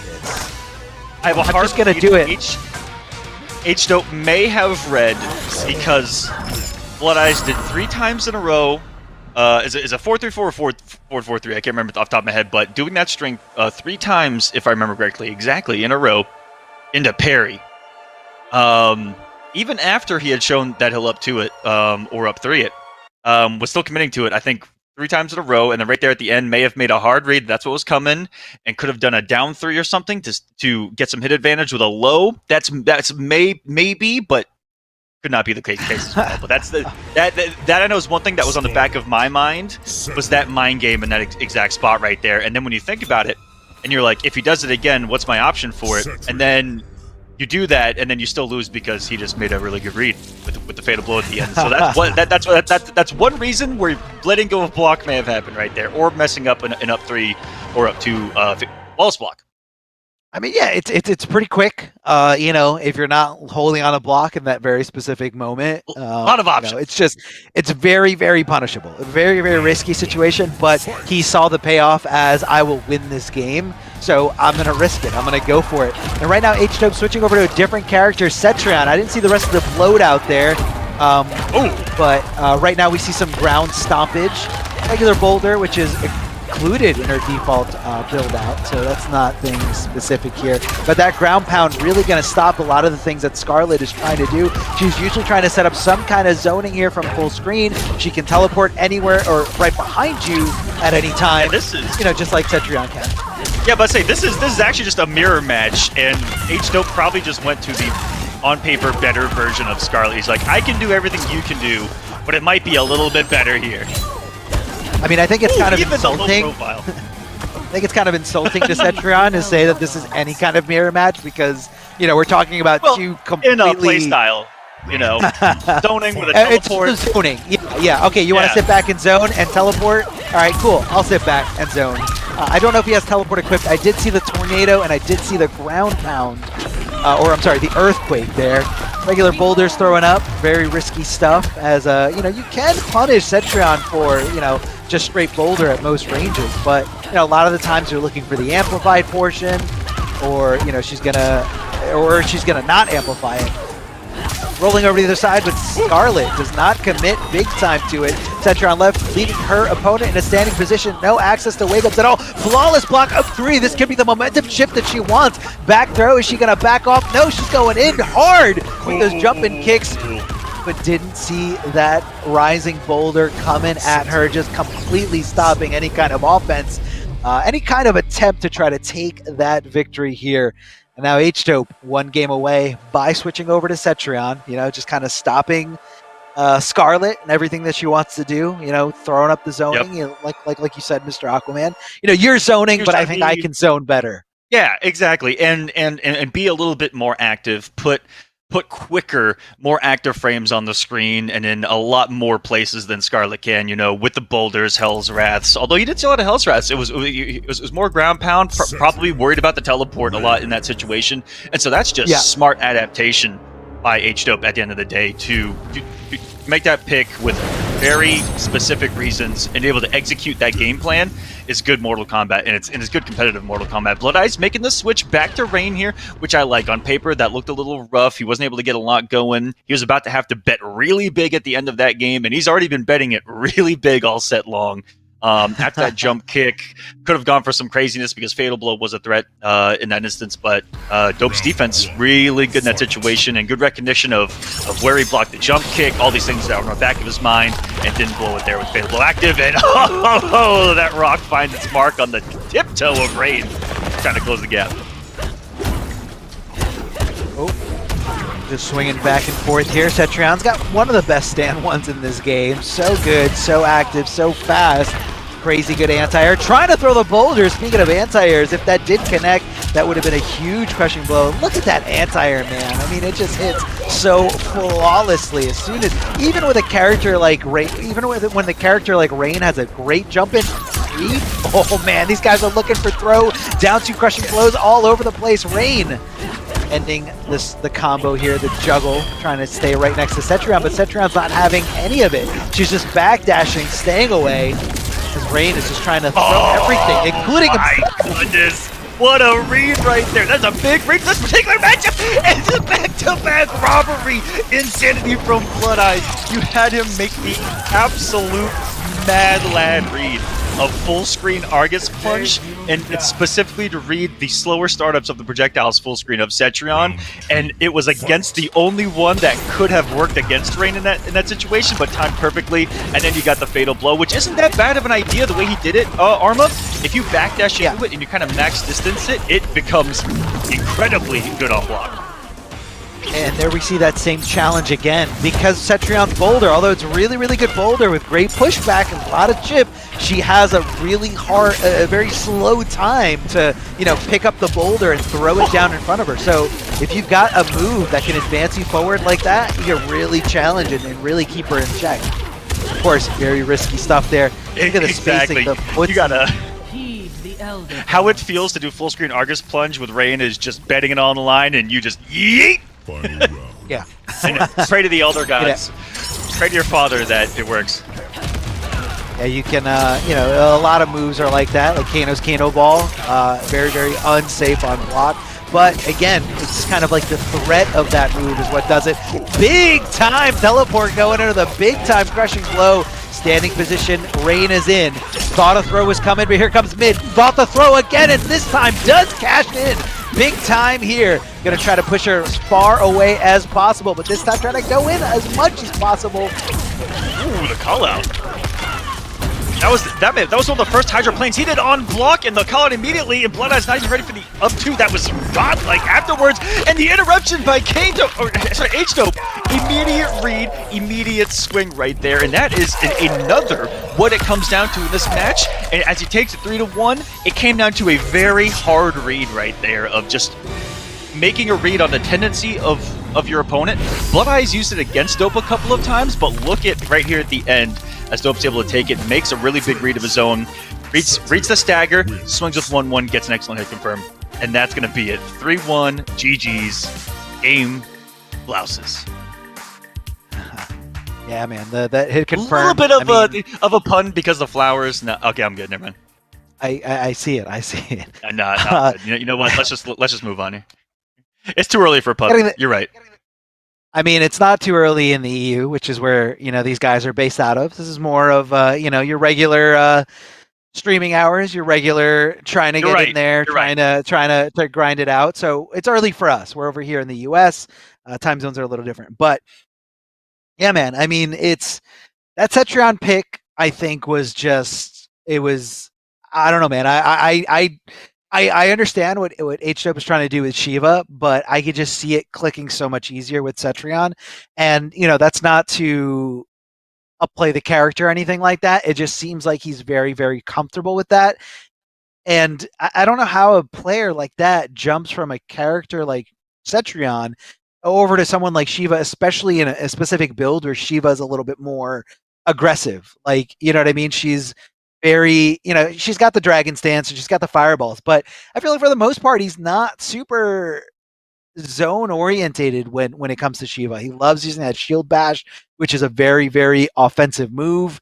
And, you know, I find it very admirable that he can kind of play two completely different styles, you know, like some players, they play two different characters, but usually it's like, you know, both characters have a command grab, or both characters are very aggressive, or both characters are very zone heavy. So, you know, hats off to him, man. That was really, really good play for two very diversely different characters. So yeah, and I'm really glad we're going to be seeing more of him. And really good to have in a position like this, have a backup character like that can cover potential weaknesses of your main character that you might pick out of the gate for no other reason than the fact that might be his favorite character to play right now, and that might be his favorite variation, and it matches his play style the most. But guess what? When the back is against the wall, money's on the line, he's like, wait a minute. Let me break out Mama Cetron, who is looking pretty good across the board and can put in that work. And we see that from a lot of competitors right now. That's why we see a lot of Jackies. That's why we see a lot of Cetrons, guys, is because at the end of the day, these guys are trying to win by any means necessary. And they are incredibly strong right now at the top. And what I like is that we saw a couple of different variations and a couple of different uses of some of these other characters, and another one here. And a really big surprise from that first round was Magic T with this spawn. Unfortunately, even though it was incredibly winnable for Magic T, I felt like in that first round match that we saw against K-Top, He's going to get a little bit of a run back in a sense of characters, at least, as he has to fight upgraded Jackie once more from the vet over here, Nivik. We'll see what Magic T is able to do, who's trying to hype things up with some different spawnage as well. That soul forfeit can cause utter desolation of health bars if used properly, and I can't wait to see him fully pop off. He almost got a full one earlier. He almost got the triple when he dropped it. I saw him. We'll see if he can get crazy here. Oh, he's definitely going to get crazy, but it really is going to require Nivik to take him to that level, and I think he can, especially with this Jackie play. Nivik's been on top of it. Good breakaway there to just avoid as much damage as possible. Jackie gets the jump in, but Nivik was just kind of unsure of, that specific, call out. Didn't really think it was going to be successful here. Swinging over and over again here, the auto shimmy from Jackie, as Magic T was probably looking for some kind of throw. Stand 3 staggers, and Jackie just still blocking, waiting for the opportunity. Challenges there with the mid. Not sure if Magic T was trying to duck under something, or maybe he was trying to touch a button of his own. I don't know if that's a confirm or a buffer there. You throw out stand 3, and if she comes into that space, it only means if she got hit by it, and you buffer in that launcher from spawn. He's only needed to hit one more time here on Jackie, but Jackie does have Fatal Blow, so this is very, very scary. Gets the back throw. Again, is willing to take it there because he knows it doesn't mean death quite yet. Trying to stay as composed as possible. Jackie over to the side and just doing. First off, why? A couple of things. I've never seen a down 2 punished on block. I don't think I've ever in my life seen a down 2 punished on block. Let alone from X211. Oh my goodness, that was incredibly rare. But what defense there by Magic. He was one hit, I would say 70 times in a row, give or take, in how long he blocked right there from death, and he eats one to the dome there anyway. So stand 3 gets an anti-air, and that's been a big key to his success so far. Everybody even fed for Jackie. Oh, it wasn't close enough. That was getting serious. Well, yeah, that was going to be a big crushing blow. And Spawn in general, so beautiful Arma, is that when you talk about damage dealers, not a lot of people mention Spawn when he might be number freaking 1.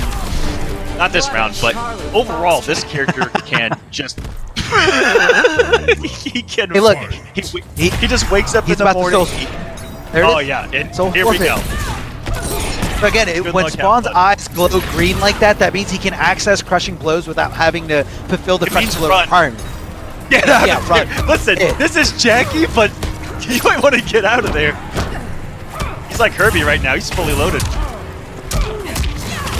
Mid-4 days coming out of Jackie. Hold on a second. It's okay. It's happening. I mean, this is a very serious situation here. Back throw coming out of Nivik, and Nivik still going in. But you got to watch out. Those glowing eyes. Those glowing eyes could be your death. Here it starts. Gonna amplify. Get a crushing blow here. Big jump in. Is he gonna put her in a no? All unbreakable here. Oh, here we down go. 2 at the end.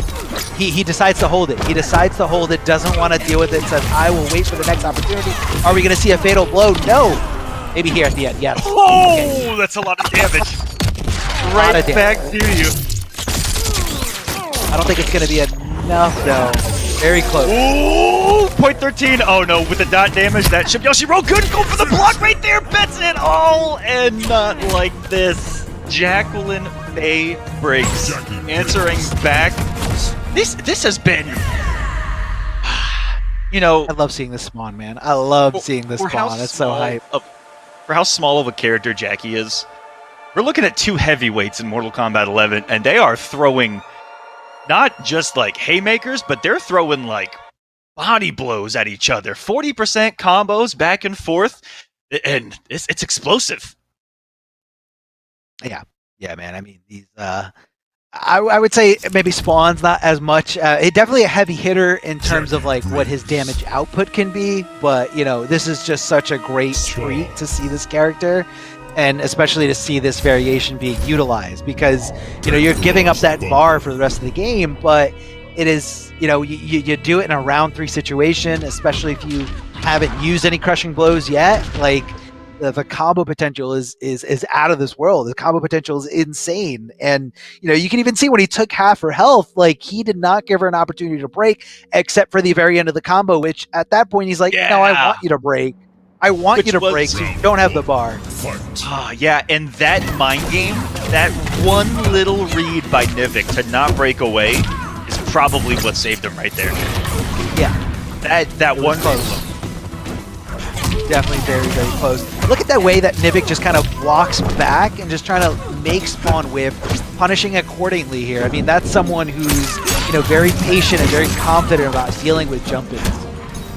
And that's what I really love seeing from Nivik, whether he's, you know, taking a more passive approach and just walking back, or whether he's going to challenge a straight air-to-air. Nivik is so good at having that air-to-air mind concept. Looking right there, Nivik with a nice wake-up back one. Timed perfectly on the delay to get that first part to whiff.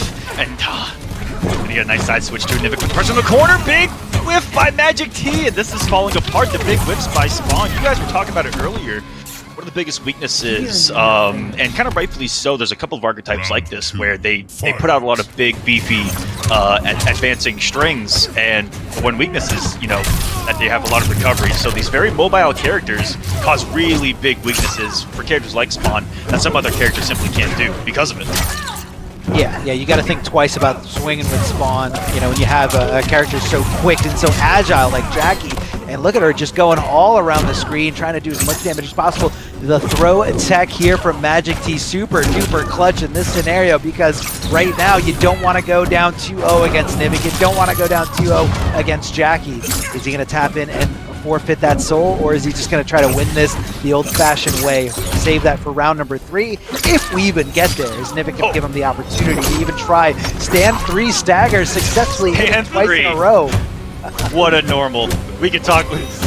We could probably give a seminar on just stand 3 alone from Spawn and how disgusting it is. But let's see if Magic T can close this out. 116 left on the board. We're gonna throw close things out. That's a lot of chip damage. Almost half of the life left, and a beautiful reactionary down 2. That extended her box with the cape. Woo! Going up to the moon and back, baby. Interrupting with stand 3, but no commitment, and there it is. Ain't even got the put it up. Oh my goodness, the slam. And welcome to the jam. He could let that he found the forward throw. He found the forward throw. This hurts. Pretty close. He's got no breakaway. He's got no breakaway, but he also doesn't have access to, oh my god. The damage. This is insane. 52%. 52%. And on a character like Jackie, it just really, really hurts. The moment that it's once you pop, the fun don't stop with that thing. That's how I'll put it. I mean, it also has like no recovery either. Like he did it right in front of Nivik, and I feel like Nivik was almost like expecting it, and he was still able to block and then, you know, back up with punish for the stand 3. It is a very, very good move. Like, I'm surprised I don't see more Spawn, especially considering that it's a I believe it's a 1-slot variation, or 1-slot, you know, equipable move. Yeah. Because the launcher is a 2-slot one. So, you know, I'm surprised I'm not seeing this in other Spawn buildouts. I mean, you're talking about a comeback factor. You're talking about a game 3 closing situation scenario. I mean, you make it for yourself. Easy crushing blows, down 2s, you know, at the end of juggles, forward throws anywhere on the screen. I mean, those are 2 easy things that are very, very easy to equip. It turns to the beta for Spawn alone. You remember when characters could multiple KB off of a single punish? Yeah. Oh right. My goodness. But that just goes to show you what this character is all about. It is unique in that he might be the one character with that equipped that you almost have to 2-0. Because they are going to be holding that until that scenario where it becomes Armageddon. You know, it's like a doomsday device. Yeah, and it's very scary going into that, you know, round 3 situation. But, you know, you're kind of stacking the chips in your favor, you know, as long as you get there. But, you know, you're coming off a lot of resources. Yeah, you're gonna be very, you know, more reserved in that regard until that moment. Oh, and some of these 3s, if he commits off them, could get some major damage. But every time he's found the hit, he's always had breakaway, and his opponents have always had breakaway. Those clean second hits have been what's been troublesome for Magic T early. Yeah, it's definitely tough to get it. I understand. He didn't have the bar to amplify it. That is very, very heartbreaking there. Could have figured for with a fail right there. That's a big one. You're gonna let Jackie breathe. And Nivik made the comeback happen. Big instant jumping 1-1. No conversion and Benedal throw and gets thrown himself. Nivik taking that one from the grave a couple of times, I felt like. Whew. That was definitely that was a clutch situation here, and Nivik did come out on top. I don't know if Magic D thought he had the bar, and that's why he didn't go for the fatal blow hit confirm. Whoa! Well, tries the up two, and somehow it kind of whiffed. That was a very weird exchange here. Nivik now in a prime corner positioning here, trying to just push Magic T as far back into the corner as possible. Magic T trying to bully his way out. Here comes the mids, oh, I'm sorry, the lows, thinking that the throw attempt was coming here. Nivik probably just neutral ducking. And this is, for Nivik, it's, on the back of our minds, the spectators, he's going to be able to do it. Right there was do or die for him. It's what I was about to mention. If he let Magic T take that round, he goes into round 3 with so worth it. And this is the downside of that playstyle. And this is the downside of that decision, is that you are more reserved. You do put an added pressure on your opponents to finish you off quickly, which is a savage thing to say, but it's exactly the mentality that you need against a character like this. And if there's a character and player to be able to pull that off, it's definitely someone like Nivik, who's very aggressive in the first place and wants that no matter what character is going to be on the screen. And so he's definitely up for the challenge of doing this and doing this quick. Yeah, and it's very disheartening, as Spawn or as Magic T in this scenario, because you go through matches, you go through scenarios where you're equipping a move that you didn't even get to use. Like, he did not get to use that move at all in that last game. So that's taking up a spot, that's taking up a resource that you could use to fill up with a different tool. Whether it's like the command grab or something else that he can equip in this scenario. But you have to realize that even though it was a 2-0 victory there in terms of rounds, that it was a lot closer than it seemed. It was a lot closer than it seems. He just didn't get past the hump. There's like that round 2 hump, which is very, very tough to do. You just got to get past it. And then once you get into that final round, it's going to be a little bit of an easier scenario. So Magic T should not be disheartened in this scenario. Yeah, and the name of the game for him is to try to get one of these first rounds. I feel like that's been the number one thing holding him back, is getting the first round on the board and putting that pressure on early versus always having to play from behind.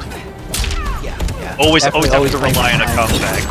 That's, it's good for your heart rate increase, I guess, but then it's a lot of pressure to put on yourself, and he has done it right here as we live and breathe, as we speak it into existence.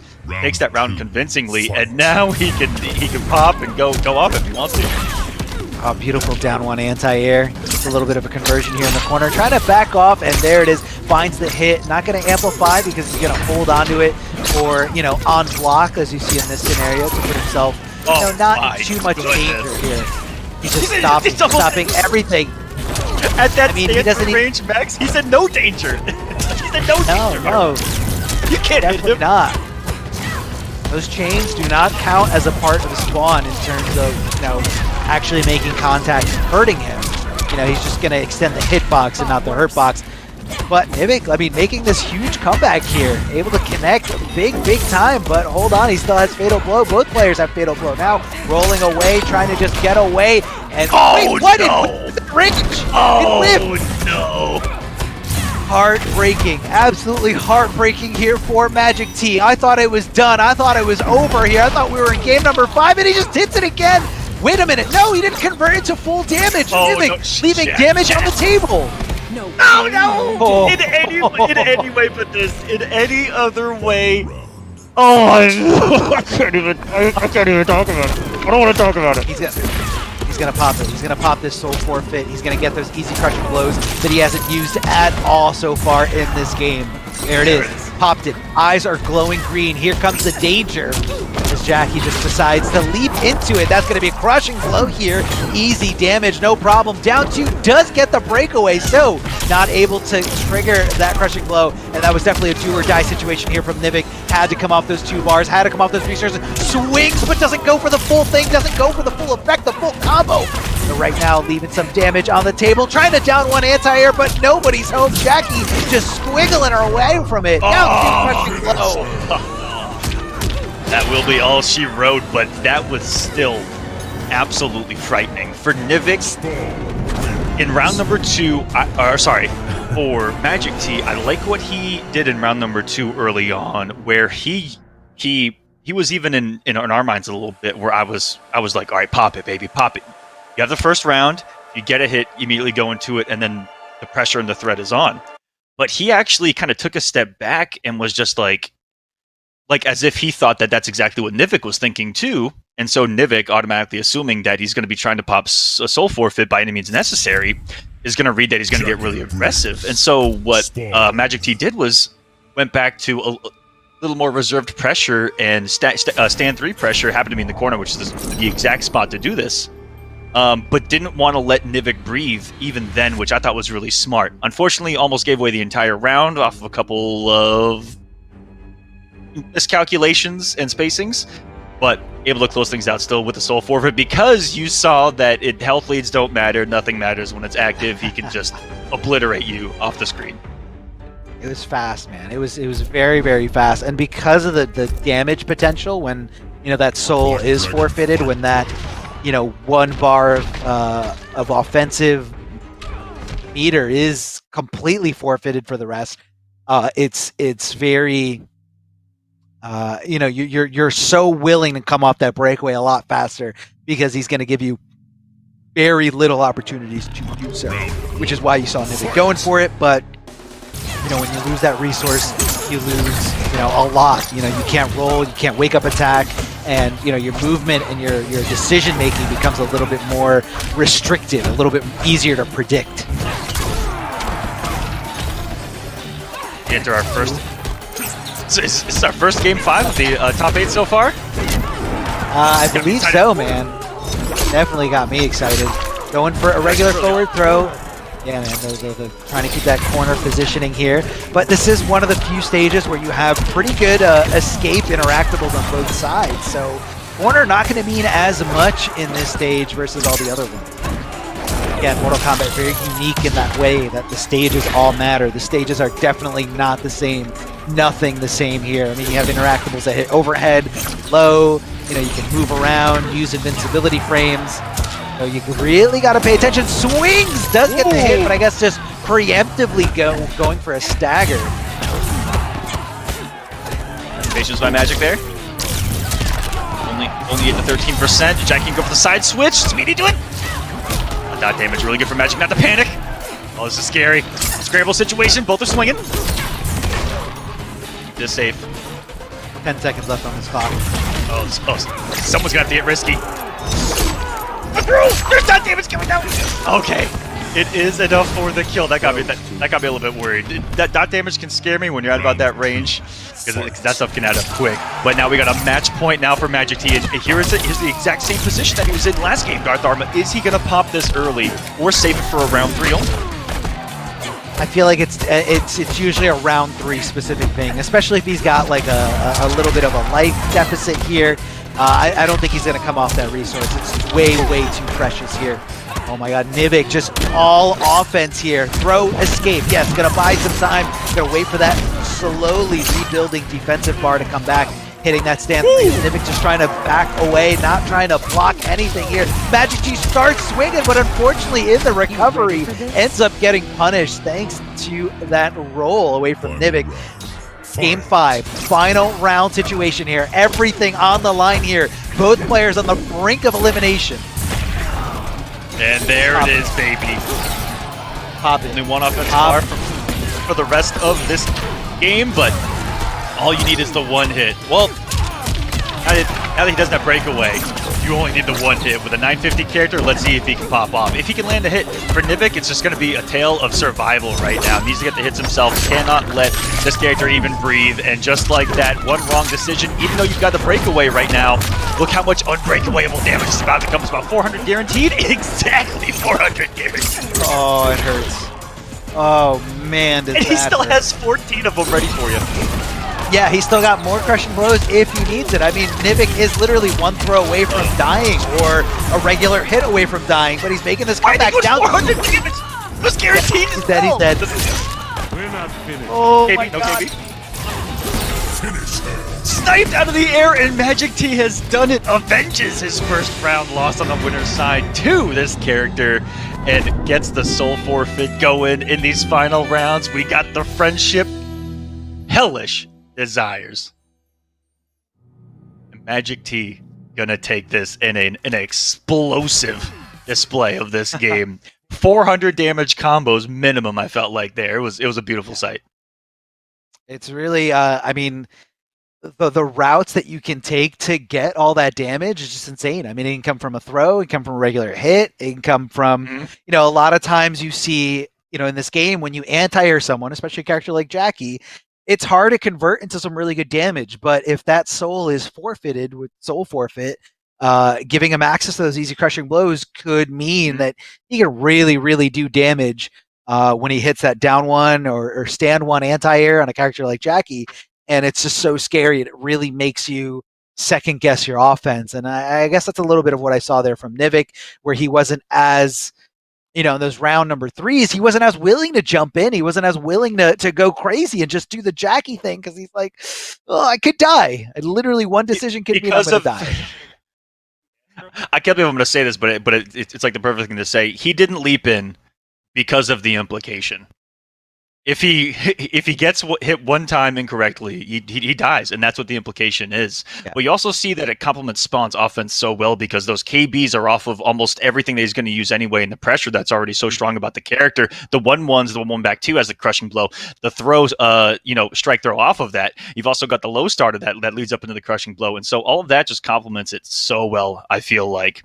And guys, as a quick shout out, thank you to Astro Gaming here for being the official audio partner of the Mortal Kombat 11 Pro Competition. All of our audio is powered by Astro for the entirety of the season. Go visit astrogaming.com to find out more information on all of their officially licensed PlayStation audio products available now. Yeah, a lot of good things over there at Astro. So, guys, looking to upgrade your setup, definitely hit them up. And I can't wait. I can't wait to see how the rest of this goes, especially I'm going to feel a little biased here because I do watch Magic T. Magic T streams all the time. All the time. Just very, very entertaining person to watch. And this Spawn is just explosive. Yeah, big shout outs to Magic T. I think he's actually streaming right now. So Magic T, you are absolutely killing it here. You're doing such a good job. But this Spawn is just so interesting. Like, I love seeing things that are a little bit unique. We even saw that at all these different tournaments. Like when Shiva made that debut, the Dragon Stance coming out, and everyone was just like, why is no one using this yet? And, I feel like this top 8 could be that stage, could be that scenario where people are like, I think this needs to get revisited. Because I feel like Spawn has been... A lot of people were hyped for Spawn, of course, because Spawn is Spawn, but everyone felt like his tournament variations were a little lacking. Command grab being a true high that you can, duck under. But I think with this variation, or with custom variations, I think this character has a lot of potential. But we're gonna move on. We have Shang Tsung versus Jackie. Now, these players we saw a little earlier in today's broadcast. We have. So I believe this is the winners finals here for for our bracket today. Yes, K-Top versus Disarded. Amazing Shang Tsung player, probably one of the best Shangs. Very zone heavy mindset. Willing to just kind of stay back and wait it out. But let's see how Jackie gets around some of these obstacles, some of these projectiles here. Yeah, he has been rocking that open series, if you guys have watched week in and week out, and now it's kind of bleeding over here into the pro competition and on a more global scale as we start to get more and more familiar with the name Disarded, that's for sure. With this character, he's got that duplicitous edge as well, where he uses the Shapeshifter Shang, and he's got an up-close and personal aspect of his gameplay as well. Loves coming with those jump kicks and then abusing the mix-ups off of back one, the staggers off 1-1, and the kind of natural, good frame data that Shang Tsung has with a lot of gapless pressure too. So smart. I love it. He's going to get a absolute rock of a single hit. God. And this should be death. Yeah, this isn't going to scale too much here. Definitely dead before the Sweet Chin music. And unfortunately for Disarded, did a good job of keeping Jackie away, but Jackie got that jump in, I think, twice. and able to decimate his life bar here. But she's not going to have that fatal blow going into the next 2 rounds, potential next 2 rounds. Beautiful flawless block up 2, very familiar with the gaps. Didn't get the meaty thanks to that delay wake up coming out of A-Top. Goes for the rain kick. That is very unsafe, but not, by very I mean like it's definitely unsafe, but not, you know, if you're not ready to punish, not ready to swing right away, you're gonna let it go. I also did not know if that was punishable or not, believe it or not, and I would have guessed it was safe because the last roundhouse like that was safe in NRSG. I definitely want to say it's punishable. I could have been wrong on that one, but I want to say usually things that lead into a lot of combo potential like that, usually whether it's amplified or not amplified. And Disheartened gets the nice little stagger there, or I'm sorry, the auto shimmy there coming out of Shang Tsung. Looks like K-Top might have thought a throw was coming, or a throw attempt. Beautiful OS with that jump kick. We saw him wake up with a stand 3-2, which tells me that he may have been trying to wake up with a flawless block, which would not surprise me given his skill and the fact that he's done it multiple times before. Like, he would, with those surprise flawless blocks, he even started the round with it last time, and there's the corp drop, and even combo. That was some disgusting damage. And this is not full shapeshifter. He likes to bring kind of what he likes. So he brings the corpse drop, he brings the lift, and he's got the roundhouse for optimal kind of damage here.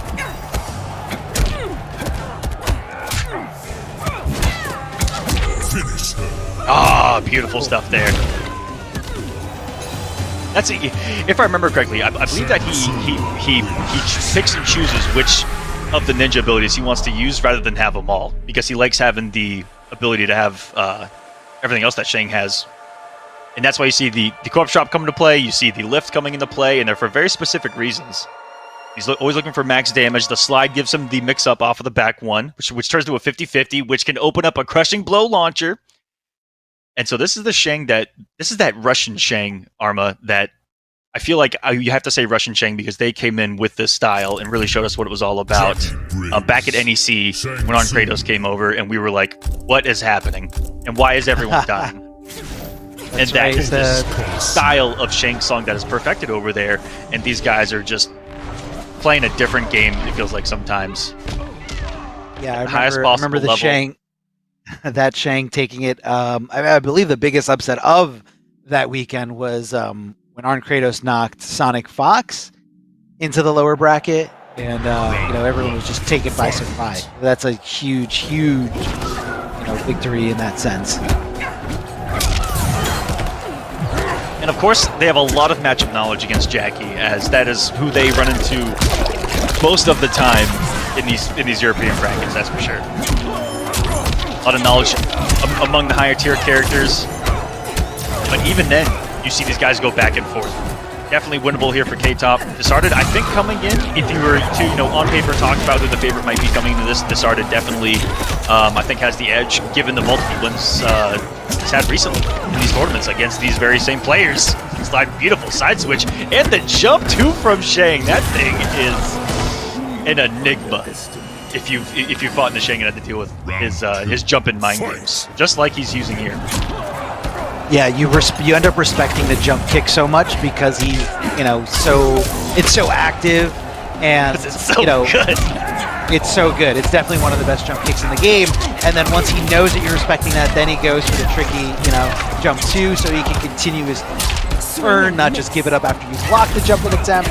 It's definitely not something that you come out the gate with, but something you have to condition your opponent into doing. Swinging out here, but unfortunately drops out of there, giving him a ability to kind of punish there on his wake up.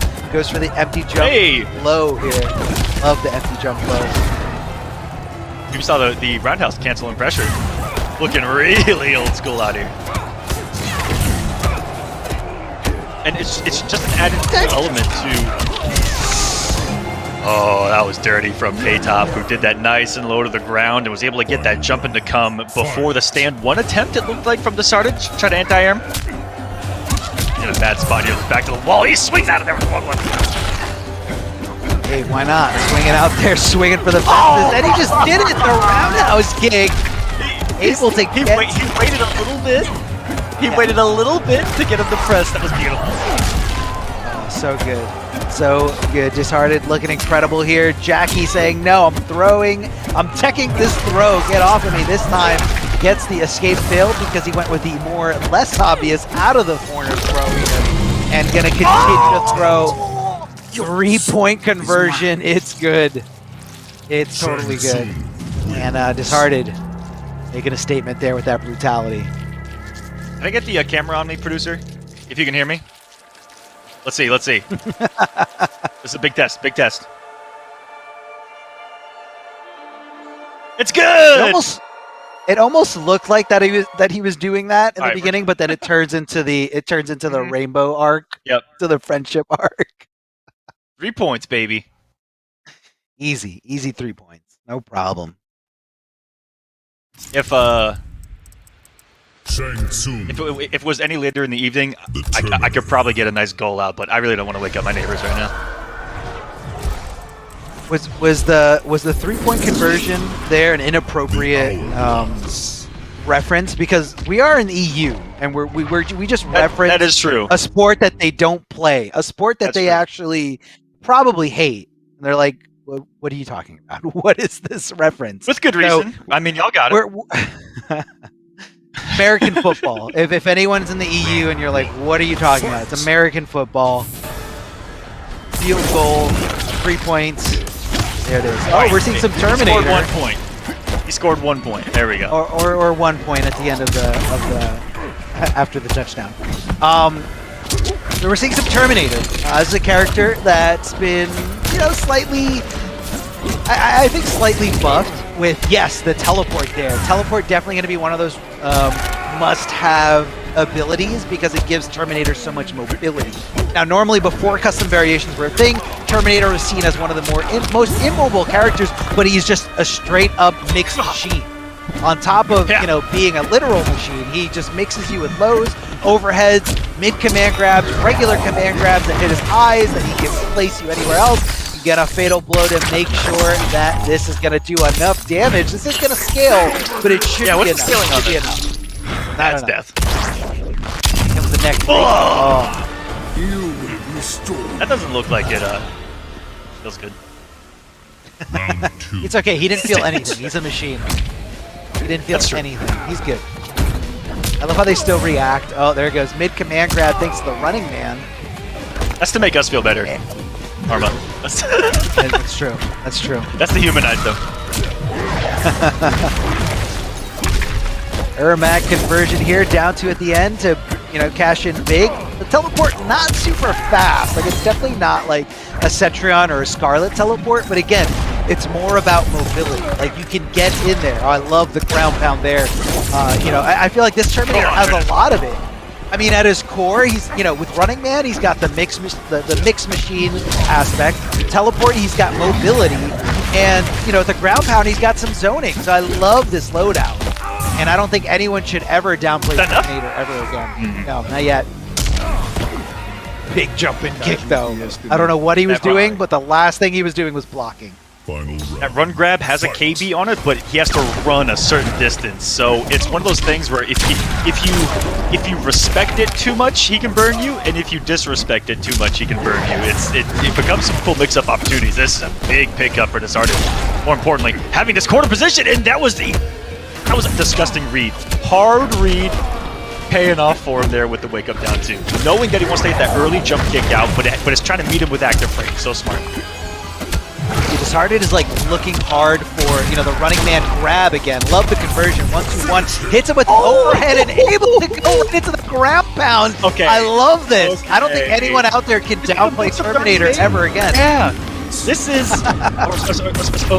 I'm sorry, not Dark Fate. This is a mixture of Dark Fate, Destroyer, and having the teleport. The low pound... which comes from the Dark Fate variation, from the Destroyer variation, makes his mix-ups even more mix-ups. It gives him more mix. So more mix. This is why this is why we call him a mix machine. He's definitely a mix machine. But that was dirty right there, and that isn't a mix-up that comes naturally, even with Dark Fate. Quick overhead low doesn't exist. If you read the overhead, you have more times than not, if you're right on blocking the overhead, you just let go of blocking, you hold down, and then you have a nice day. Not in this variation. So I do like what he brought to the table, and it worked, and what a turnaround to go to Terminator and save yourself against Shang Tsung. Oh, yeah. I mean, this is... A little bit different here for... Round 1. The starter We're about to seeing shake. Yes. Yeah, we're seeing Shake probably to deal with the low ground pound, which kind of acts like a projectile. But I guess it also gets through Any projectile. There we go. That's right. Regular gunshot, the shotgun coming at it here. So I think we're going to be seeing some more teleporting coming out of K-Top because he doesn't want to just throw out the guns willy-nilly. We're seeing the breakaway kind of all over it. Now this time doesn't go for the running man grab. Whoa, the spacing there. Very dangerous stuff, but does find himself successful here. Oh, air-to-airs from Shang, able to convert. Forcing that breakaway. Trying it down too, but it just wasn't home. Is it? Is he dead? Oh god, he's so close. Wakes up with down 1? Are you serious? Running man grab. He better not. If he went for low, that would have been it. I actually would have gotten hit. Because I read low. It was the counter conditioning of it all, where he had done overhead the entire match, looking to see if he was going to fade that out with it. But that was low. It hurts. Oh, it does hurt big time. And that's the thing with the running man grab. It is a mid-command grab, and we all know how broken those are, but it has a lot of recovery on whiff. So you can literally do your biggest combo on him. Down 1 on wake up again, spelling success here for Terminator. This time, Disheartened, willing to take that command grab. Willing to take this regular forward throw here. Oh, doesn't commit to the whole thing. That could have been really bad. Tries to go for it again. Disheartened that's gonna be all she wrote.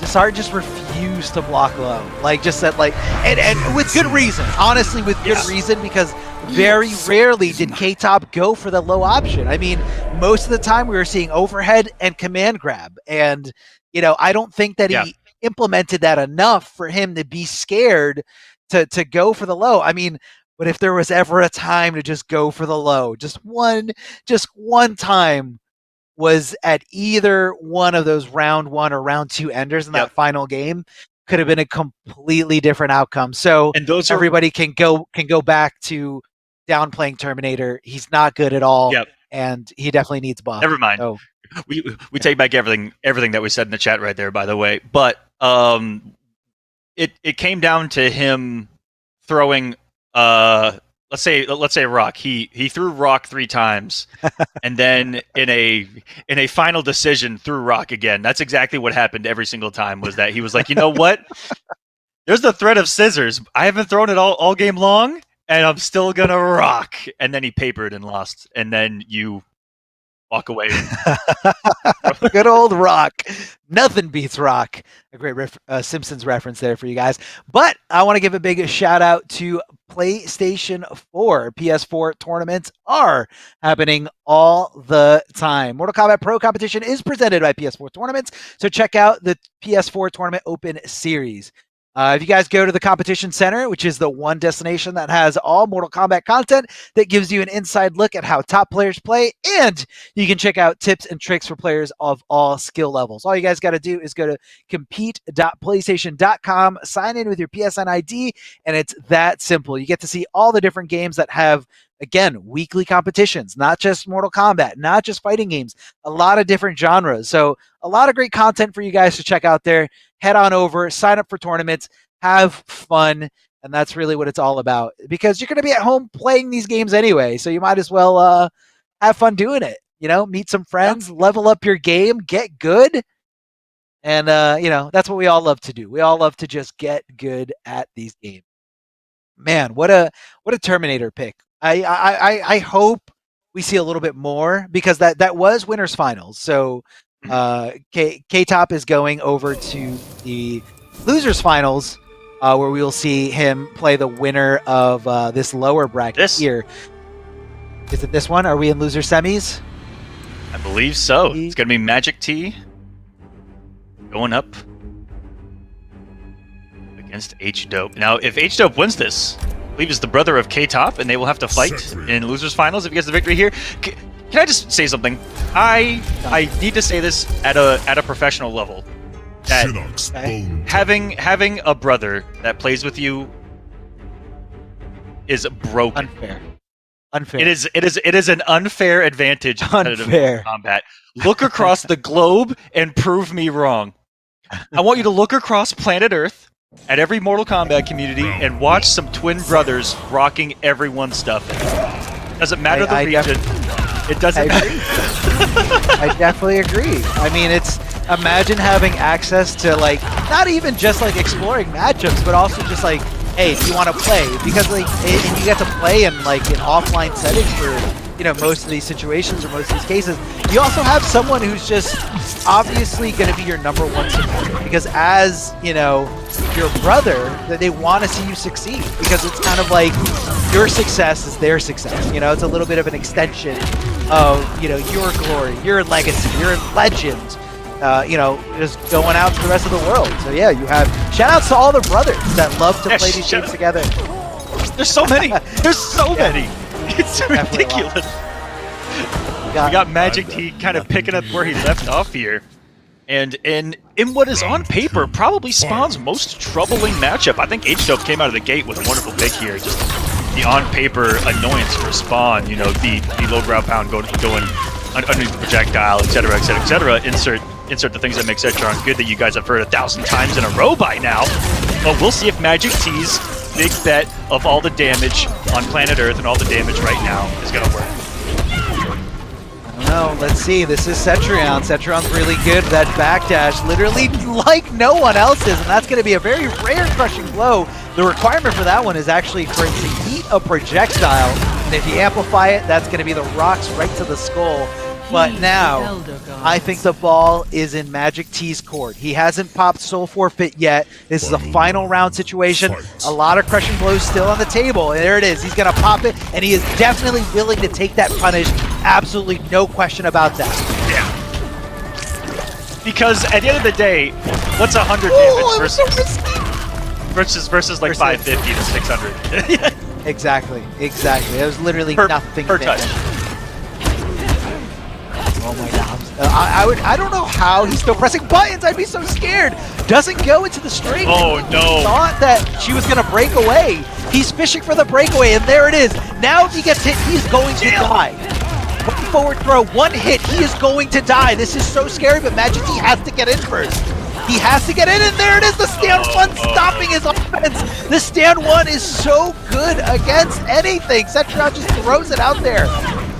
Still only one hit away, and he dashed into it. That was nothing but buttons, nothing but aggression from H-Dope, and that is what I hate to say, what Cetron is allowed to do when you can't stop that tornado. She resets neutral, and then she puts active frames there. The last read I feel like that you want to make there, there are two reads. Cetron can read that you're gonna get aggressive, put out active frames, and those active frames are going to get there 8 times out of 10, maybe 5 times out of 10 before you do, and that's why you see him dash up into a stand one, dash up into even throw there. That was even a bigger risk.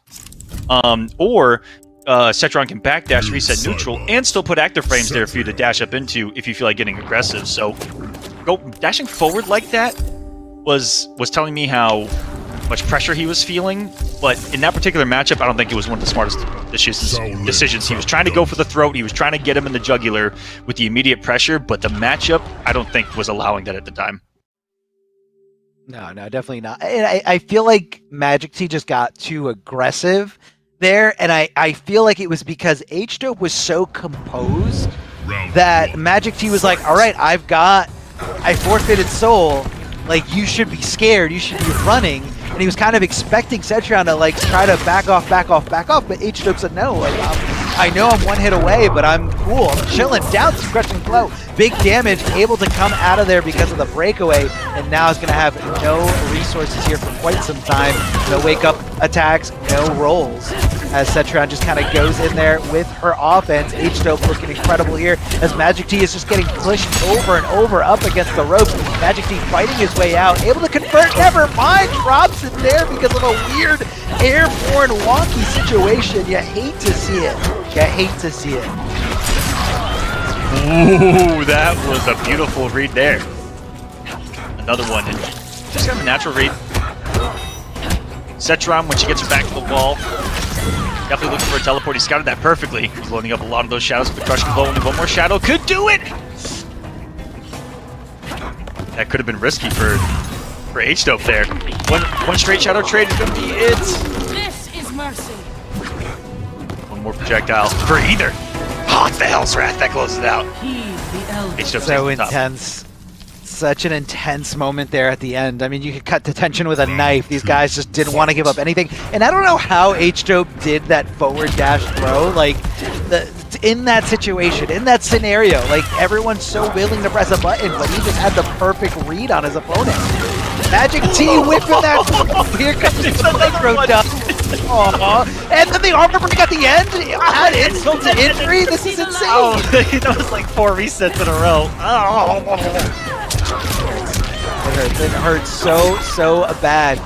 Looking to fulfill that requirement there with the, getting those clones to hit. Oh, trying to get tricky there. Just kind of keeping Cetrion in check here with these slides, these clone slides. The 2-hit is lows, so they're very, very annoying to deal with. That's a lot of damage. Yep. Oh yeah, definitely a lot of damage.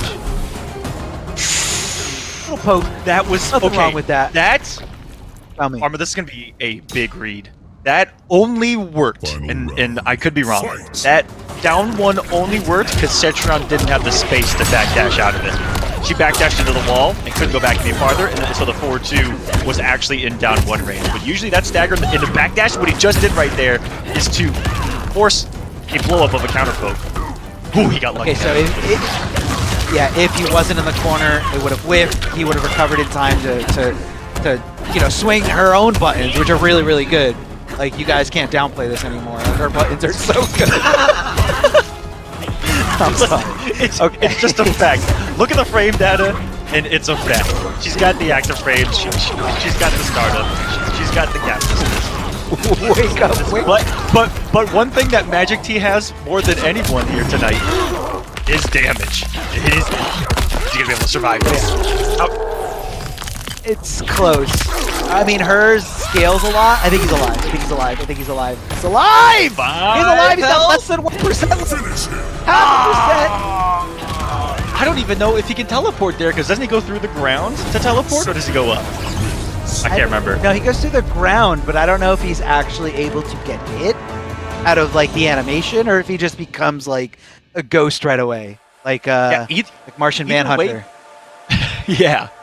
Either way, it kind of becomes a read, because once you as Cetrion, all right, look at this match through the eyes of Cetrion and see Noob Saibot jump. What's immediately going to go into your head is he can teleport, or he can bait me into thinking that he's going to teleport, empty jump, and then he will be close enough to try to swing with something to kill me.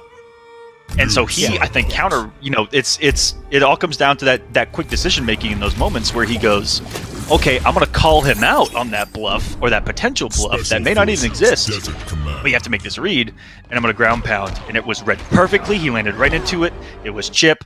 GG's, have a nice day. Yeah, definitely all she wrote at that point. I mean, it's definitely a risky maneuver, but you know what? The payoff and the what you can do to a player's mentality is well worth it. You know, you can't just sit there. Blocking will get you nowhere. All right, we've all read the loading screen. Blocking will get you nowhere. You gotta go in. You gotta do something. Listen, guys, if you're blocking, then you're losing. Yeah, exactly. The moment that you let your opponent breathe, you'll block. That needs to be your mentality. That's how I play, but it also gets me burned a lot, to be honest. Oh yeah. Oh no. When you play against like someone who knows how to deal with that, they're like, "Oh, you're one of those players." Okay. No problem. Okay. So he just doesn't block. he's just gonna keep swinging after everything. After he's plus, after he's minus, he's just gonna keep swinging. Okay. But alright, these guys are going at it. Magic T not switching back to spawn, which is what I was hoping for, just because I'm a little bit biased and I really love that different spawn play. But he's the competitor here. He's the one with points on the line, so he's the one trying to get this W, not me. And, you know, with good reason, that noob Cybot, that game number 2 was pretty close. You know, so he can definitely do this. It all comes down to just a few adjustments. Forward throw coming out of H-Dope, Magic T. Not really guessing right on these throw attempts. Big jump in kick, getting that option select with the slide. Good stuff here. Also going to be fulfilling that requirement for that straight tackle crushing blow. Oh my God, I don't know how that connected. It was so far away.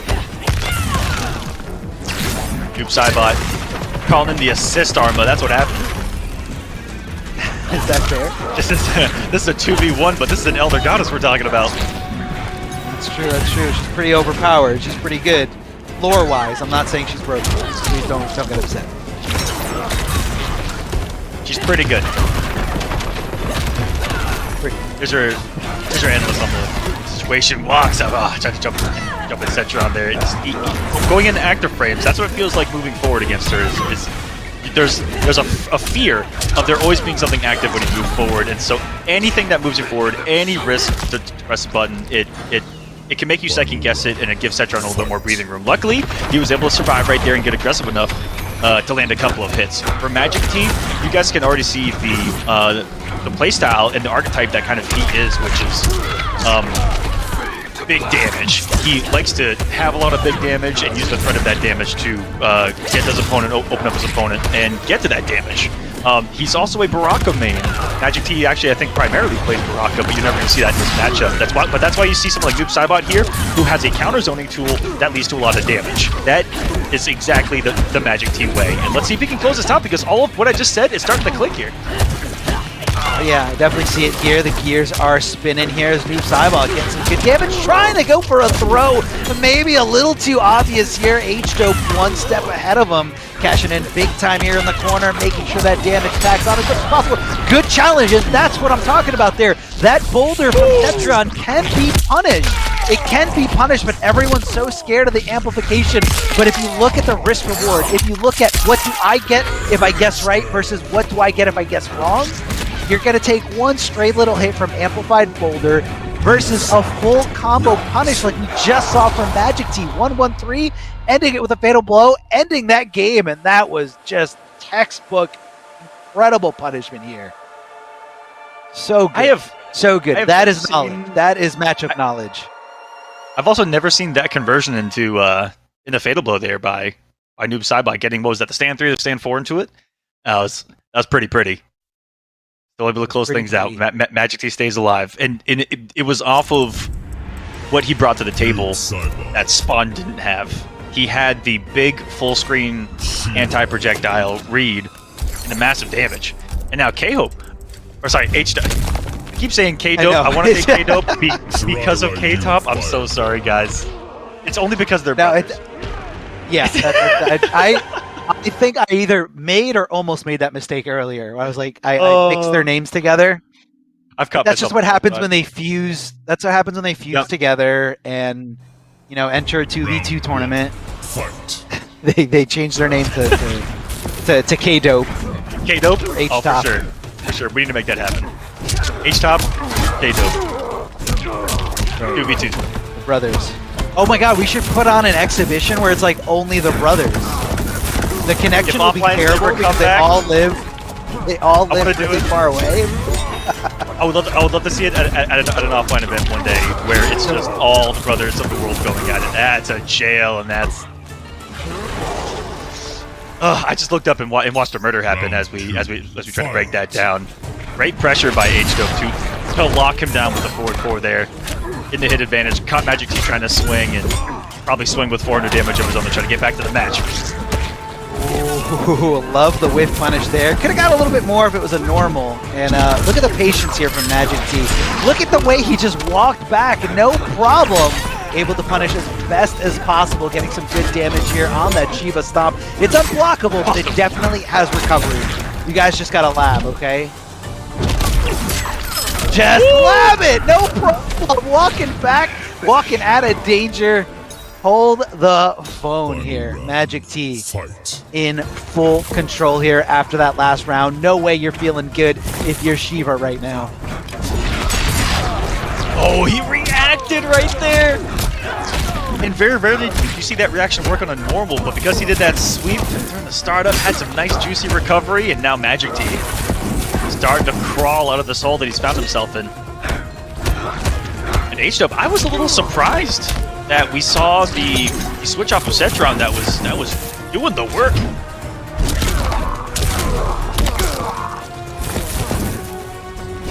I wonder if it's a matchup specific thing. Saw a couple people talking about how this could be bad for Noob, but I'm seeing it kind of in that back and forth mode. As long as he's been in this corner, it's looked a little rough though, and you gotta respect the Amplify. Got away with one there. Yeah, definitely got away with one. I mean, you never know. It's a little bit of a mind game here. Sweep to close the distance, and right after the sweep, swinging for the fences. Not able to convert into the damage he needs to make this happen. Magic T on life support here gets opened up, and it's going to be H-Dope moving on here into the losers finals. H-Dope, incredible Shiva pick here at the end. Shoutouts to Magic T. You played so great, especially when you were picking Spawn. That Noob Saibot was awesome too, but yeah. It's gonna go to. Ooh, it's gonna go to Greece. It's gonna go to Greece for that one. That was a really good back and forth, and you know I love again the versatility from Magic T being able to, you know, play all these different characters and you know all these different styles. It's very shoutouts. It's a very viewer friendly play style when you go for the damage and you play that explosive play style versus the more reserved, always and forever safe playstyle that we see out of the upper echelon characters of the game. And that's why they are the upper echelon characters of the game, is because you look at a character like Jackie and Cetron, and you look at both of them and you go, when on the timeline of round one fight to finish them, do they ever have to truly take a risk? Ask yourself that. I mean, and then look at every other character and go, well, they eventually got to take a risk. And it sounds like you're upplaying a little bit. Hold on. That sounds like a little upplay to me, but that's okay. Sometimes, you know, we got to get it out there. Sometimes it just makes us feel better. You know, and what else makes us feel better is purchasing some official merchandise from the pro competition. All you guys got to do is go to Amazon.com/Mortal Kombat. You can rep your realm. There's all these different shirts, different styles. They got different colors, and they don't just have these 3 characters here. They have more. All you guys got to do is head over to Amazon.com/Mortal Kombat. They got shirts, hoodies, t-shirts, tank tops. I meant to say tank tops a second time, not t-shirts. And, you know, again, all different styles, all different colors. Check it out. There's a lot. There's a lot more than just clothing. I believe they have some action figures on there for some of you guys. There's more than clothing. Yeah. You guys collect, have nice little props in the back of your stream, whatever it is. Head on over to the merch website. Check it out. Get something fun for yourself and rep your realm. Well, most importantly, rep your realm, rep your region. I unfortunately only have the North American one, so I apologize, guys, that I didn't have the Intercontinental one. But you know what? I'm just showing you guys some love over here from the North American side. You guys go ahead and check out that shop. Guys, check it out. So it looks like we're going to be taking it to a break here. Yeah. So anyone at home, don't go anywhere. We're coming right back with losers finals and grand finals for EU East. Don't go anywhere. Welcome back, everyone. You are currently watching our latest installment of the EU East Mortal Kombat 11 Pro Competition here for Intercontinental Combat. My name is Ketchup, joined by Mr. Aquaman, the attack of the Ryans yet again, mate, and we're about to close out the first half of today's entertainment. That we most certainly are. What's going on, Ketchup? Glad to have you on here once more as we close out to the eastern portion of today's program. We got grand finals and losers finals coming up next. This bracket's been exciting. It's been all over the place, character selection wise, variation, move, slot selection wise with those characters. And this losers finals, go ahead and tell me about it because there's some craziness here. Look, we're going to answer the question today of which of the twins gets to take on Desarted. K-Top and H-Dope. I know you guys were talking earlier about like a joint name. They actually used to be the most confusing players to commentate because they used to compete in tournaments under different gamer tags still, but one of the gamer tags was K-Top H-Dope, where we used to call the account K-Tof-Dope or something because we had no idea what it was. This was back in the MKX days. So they used to have an account called K-Top H-Dope, one word, and then that they still do in the chat actually, which is do crazy. they still?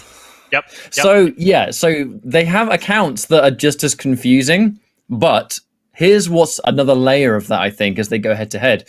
When they play each other, at least last time they played, their kind of previous mains and characters weren't used. They used completely different characters against each other. They did Liu Kang versus Kung Lao. They did Spawn versus, I think it was Fujin, where we saw the same variation that Magic T is really starting to bring forward. It's that launch and the Soul Forfeit. H-Dope plays Spawn with that as well. Didn't see any Jackie, didn't see any Shiva. The characters you expect. And the reason for that is because they're brothers, right? When you play someone so many times, Aquaman, you know the ins and outs. In tournament, you have the weirdest games because everything is known, right? There's nothing left to surprise because it's all been done before. So I say be prepared for one of those matches. And that's what's got me really excited here. I actually just came off of commentating the Rumble in the Jungle South Grand Finals, which was a battle of some brothers down there.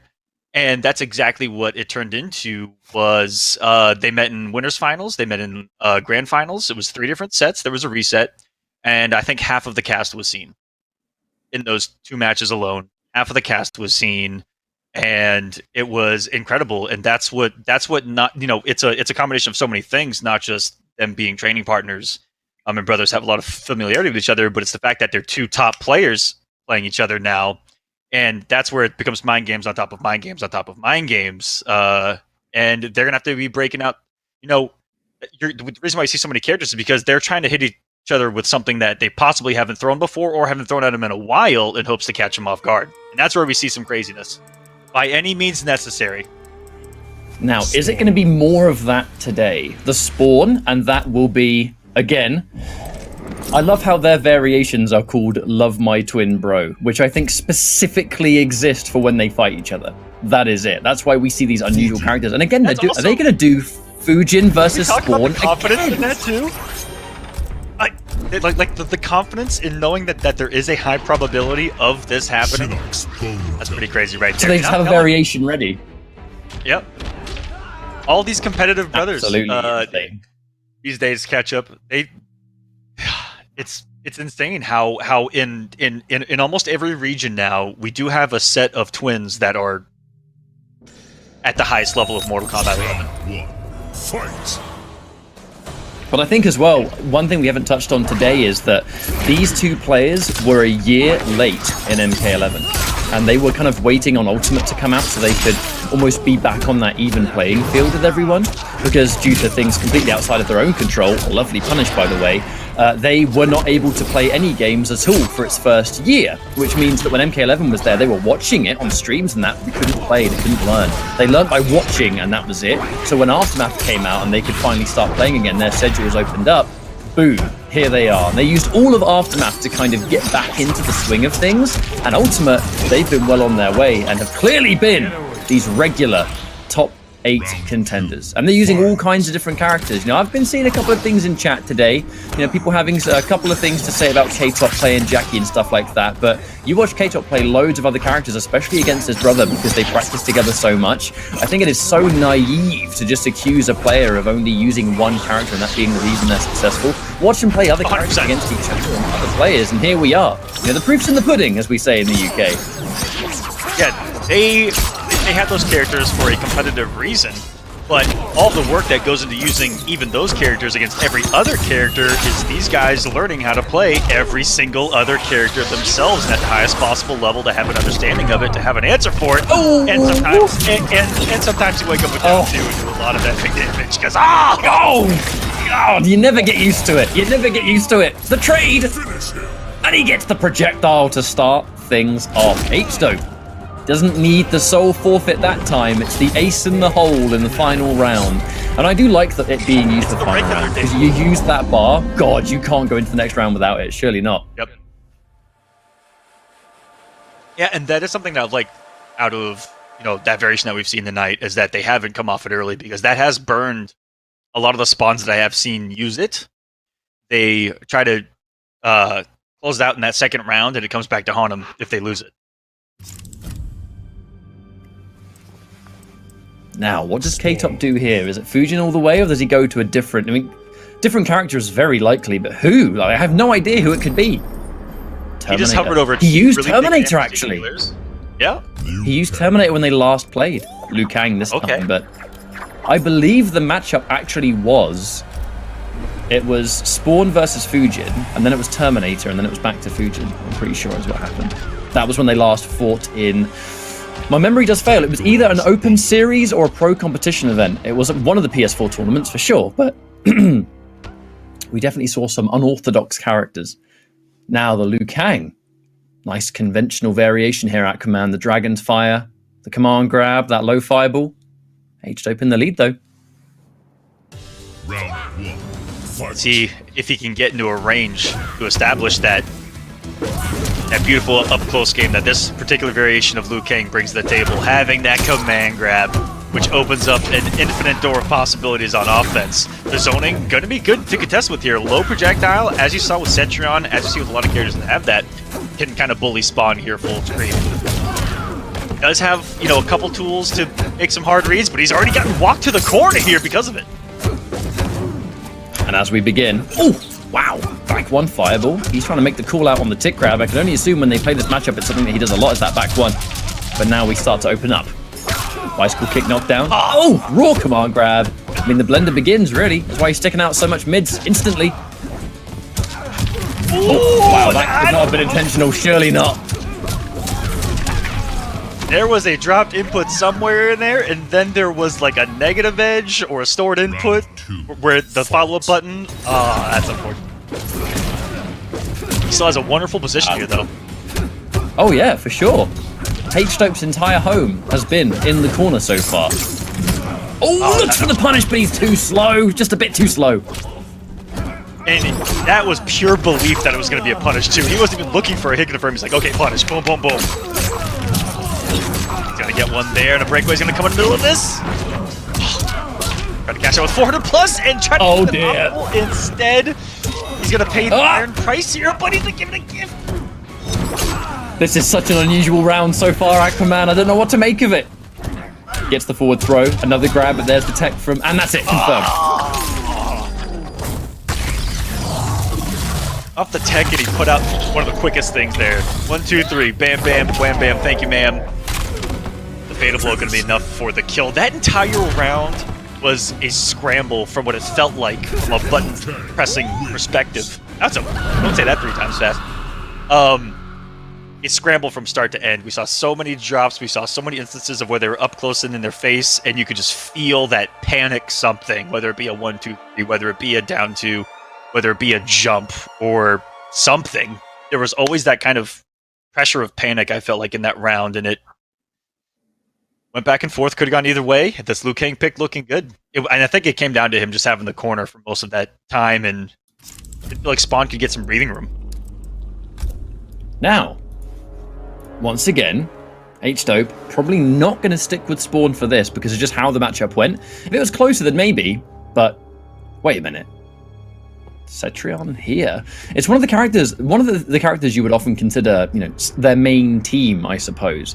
You don't really see it much when they fight each other, which is where I'm getting a bit, I say confused, I just don't know what to make of it. Will it be Cetrion versus Liu Kang?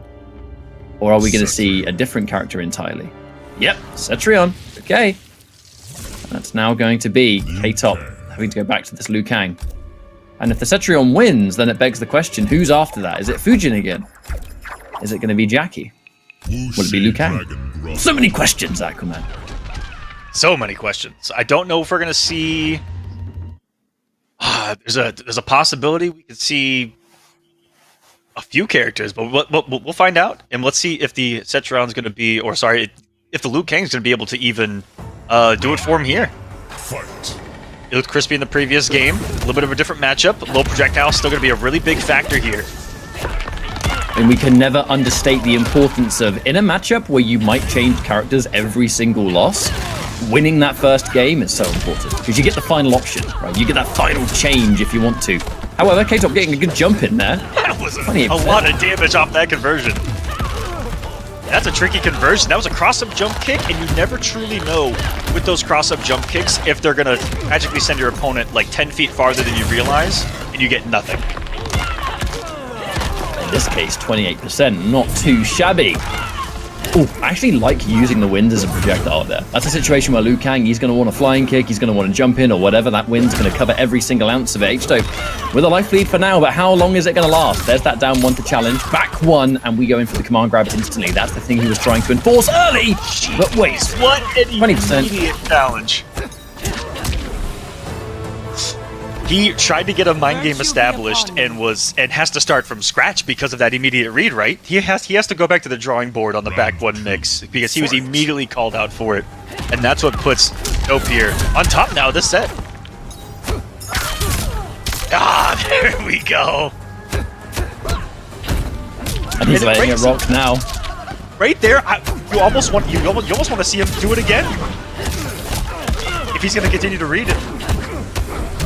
But those constant mind games that's going to play. Nice little projectile here.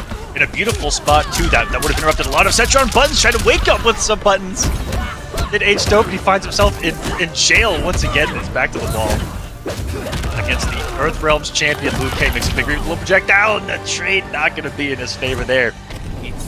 As even though she's got the fire outfit equipped, not going to save her from that burn. Final round. Fight. There's that counter hit. Doesn't pull the trigger on the KB though. Just lets it rock as always, and now we start to add up even more. The second bar of H-Dub gets spent, but now the push in, the button press. Again, looking to challenge and capitalize, but consistently been a bit too slow on the duck on the amp fireball Aquaman. Not that it matters. Yeah, multiple times here. Yeah, he's still got what he can do here. No attempt, nothing K-Top could really do right there. Kept it all unbreakable. You're in a position where Chip can kill you, and she has 14 different staggers to try to add in a couple of more hits that put you closer and closer to block on death as well. Scary situation, scary result. Cetron was able to do it, and now we're to that place where we're like, okay, if the Liu Kang doesn't work out, what's the choice going to be here? Against Mama Cetrion. I guarantee we're going to see a change of some sort. Yeah. Dope put himself in, on paper, one of the best positions possible, given these two players and how well they know each other, because he's going into the last game no matter what with Cetrion. That's what he locked into. And Cetrion doesn't have, probably has the least amount of, I think, raw counter picks in MK11, or is up there with one of them. I kind of feel like Cetrion. I feel like Cetrion and correct me if you think I'm wrong, right? Wow, he's doing Liu Kang again. That is a very un-K-Top thing to do. Did he bring the Reflect? Random question, but continue. I think it's the same variation, but we'll have a look. My point is that I kind of feel like Cetrion now is the Warlock of Ultimate. Because Warlock in Aftermath had, without question, the most winning matchups, I think, of any character. I think that Cetrion in Ultimate has become that new kind of character that just dominates, That's why she's, in my opinion, she's the best character in the game. I really think that she's number one. She dominates because of that. It's the almost no perceivable weakness, right? It's just one heck of a strong character. But what these matches can come down to, as any match can come down to, some really big reads. And for Liu Kang, someone that's got equally as much, or almost equally as much presence on the screen and options available in offense and on defense. And we'll see what it comes down to in this what could be final game for K-Top, who bets it all with Liu Kang. It's which of the brothers is going to have the luxury of fighting Desarted, who's in great form so far, but this is going to be one way of earning it, a matchup they've played time and time again. I know that even Video Game Joe, in our kind of mid-season recap that happened at the start of the show, Video Game Joe, one of the players that was interviewed and mentioning lovely hit confirm, VGY said there's just something incredible that you can't perceive it, that you can't ever see it coming, that you and a family member of yours, like a brother or whoever, will share a tournament with you, a top 8 even, and you're both successful and you'll both be in a grand finals even. That's definitely something I think I can relate to, and I know that K-Top and H-Dope can. It's a feeling that it's impossible to explain. It's just a level of proudness that if one of you wins, you feel like you both win because you put through all the grind and graft together. But when you clash in tournament, it's like a bonus, you know? Ooh! All right, K-Top starting to make what is a needed comeback happen here. Match point. Nope on the screen. Tetron Pick looking so strong. The Micro Green, and if he only did the single backdash, could have caught the whip punish. Tetron backdash, just an Apex tool at her disposal. Creates so many whip punishes off of the neutral resets of her special moves, off the neutral reset of her gapless strings. It's a winning recipe, but K-Top weathers the storm to stay alive once more. And it's a big mountain to climb, but he started this process. He's about a quarter of the way up, maybe even halfway up here. Oh, what could have been right there? You saw the activity of the standpoint of Cetrion on the screen, and another down 2. I feel like we've had multiple from Dope in the corner. The down 2's shifting momentum. It's like she's shifting to Earth with the seismic activity of her special moves. Counter hit. Here we go. Oh, He's that using the break a bit later. That seemed confusing. One of the things that even Liu Kang players I think tell you not to do, and I think that he tried something so like he shouldn't have done that to try to steal a turn.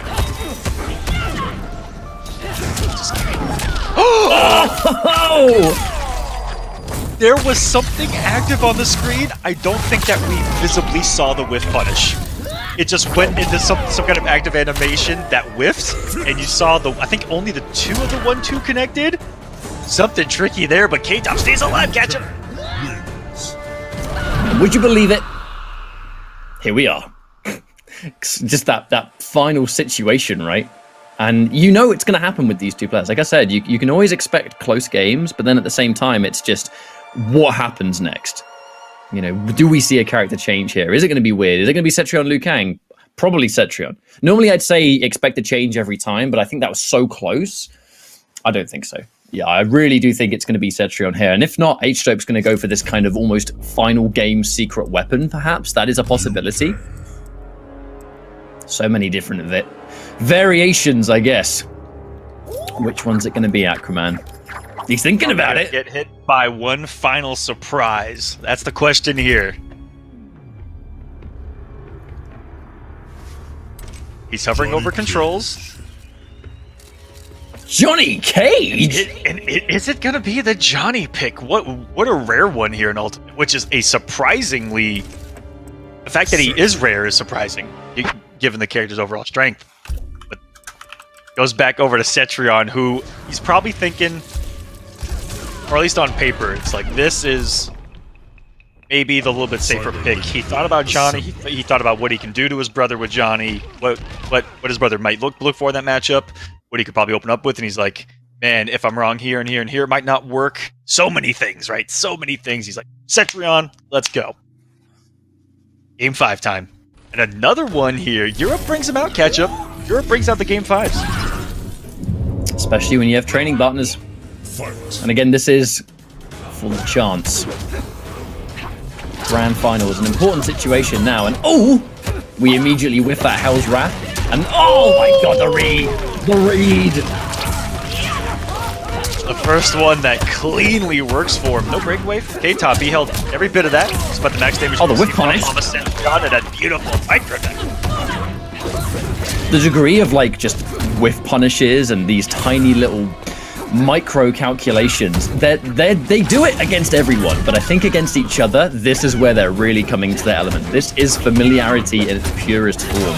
You can tell how much they play each other. Oh, but there's the counter hit. Bang! You can't break that. Ooh, try to counter poke. Again, that wall still possesses. Another grab! Tornado wall, and the 13% is gonna be enough. Another set point Round 2. for Fight. H-Dope. Trying to make it in the grand finals. Wants some more points on the season. Wants that better seeding going in the finale if he can squeeze it in there. But if these results keep up, we're going to be seeing these guys again.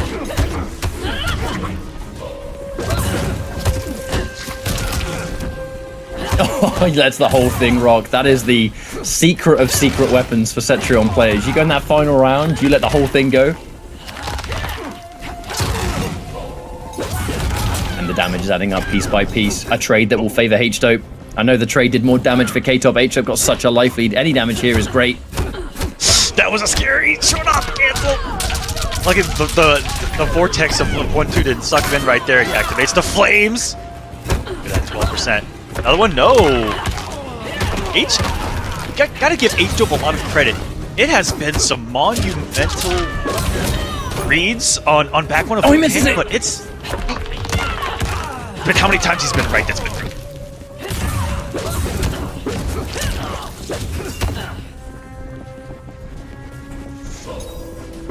Oh, What a scary situation. oh, the reaction! And it was so close. The low fireball was right next to her foot. If he was a couple of frames, maybe even a frame apart, it could have clipped him, but H-Dope's reactions getting him the victory here today. Yeah, I mean, don't test it, I suppose. The full screen fatal blow, it's an amazing counter zoning tool. There's a potential that maybe K-Top was expecting it to somehow power through, because H-Dope did have only a margin of life left after that. You know what I mean? So in that situation, maybe he expected the two fireballs to do enough damage to finish the job. But H-Dope, you know, props for the reactions and being able to pull the trigger on that and get it off. It's actually not the first time that's happened, actually. H-Dope has been able to do well versus K-Top. K-Top? I was going to go K-Tope. I'm getting confused now. We're getting mixed all the time. Every time. Constantly mixed, I'm telling you. I said K-Dope about 3 times, so it's It's just understandable. here we are. But it sets up into our grand finals, as now it will be H-Dope going up against Deserted winner side advantage, and H-Dope with that bracket reset needing to happen. And take a look at this bracket right as we go into it. What a journey it's been. You know, K-Top and H-Dope having that game 5 as you kind of expect, but now it's going to be Russia versus Greece. Now, before we get into our grand finals, I'd like to give one final shout out of this tournament to Astro Gaming. All of our audio is powered by Astro Gaming, especially the headsets that we're wearing right now, in fact, with the cool little Mortal Kombat panels that I fortunately got at Final Combat, which has already been a year ago. Like, how fast has this year been for us? It is madness. But you can go to astrogaming.com, find out more information on their officially licensed PlayStation products. All of it can be found on the website, and we appreciate their support tenfold. It's time for grand finals, Mr. Aquaman. Deserted, H-Dope. We'll get the show on the road as soon as they're ready. It's a run back. We saw the Shiva from H-Dope first time around, and we'll see it. It was 3-1, and I felt like it could have and should have gone to a game 5 in that situation. And I wonder if that's exactly what we're going to see again. It's going to throw the same thing at him, or we already have just seen that H-Dope is very versatile in his character selection. Maybe we'll see something different this time around. Now that he's got the run back, now that he's been given a little bit of information, now that he's on a little bit of a tear here through the side of the bracket, he's got some momentum going. To ride that wave, baby. See if he can do it. On the winner side, it's probably the favorite coming into this, Deserted, who's been on an absolute tear through these online competitions for Europe. And there's a reason why you guys are talking about him so much, why we're seeing him in so many of these top 8s and winning so many, is because this guy is the truth. There's no other way to put it. And he's using a variation of Shang Tsung that just proves it time and time again, because it's the character's really strong, but you see the play, and it's so impressive. As someone that watches competitive Mortal Kombat, I look at the way he plays, and I'm like, dang, that's good.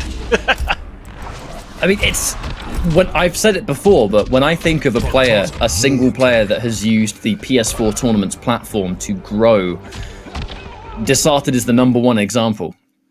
Because he started off an open series as a player that might get joint 5th at best, and that will be the end of his journey for a few months.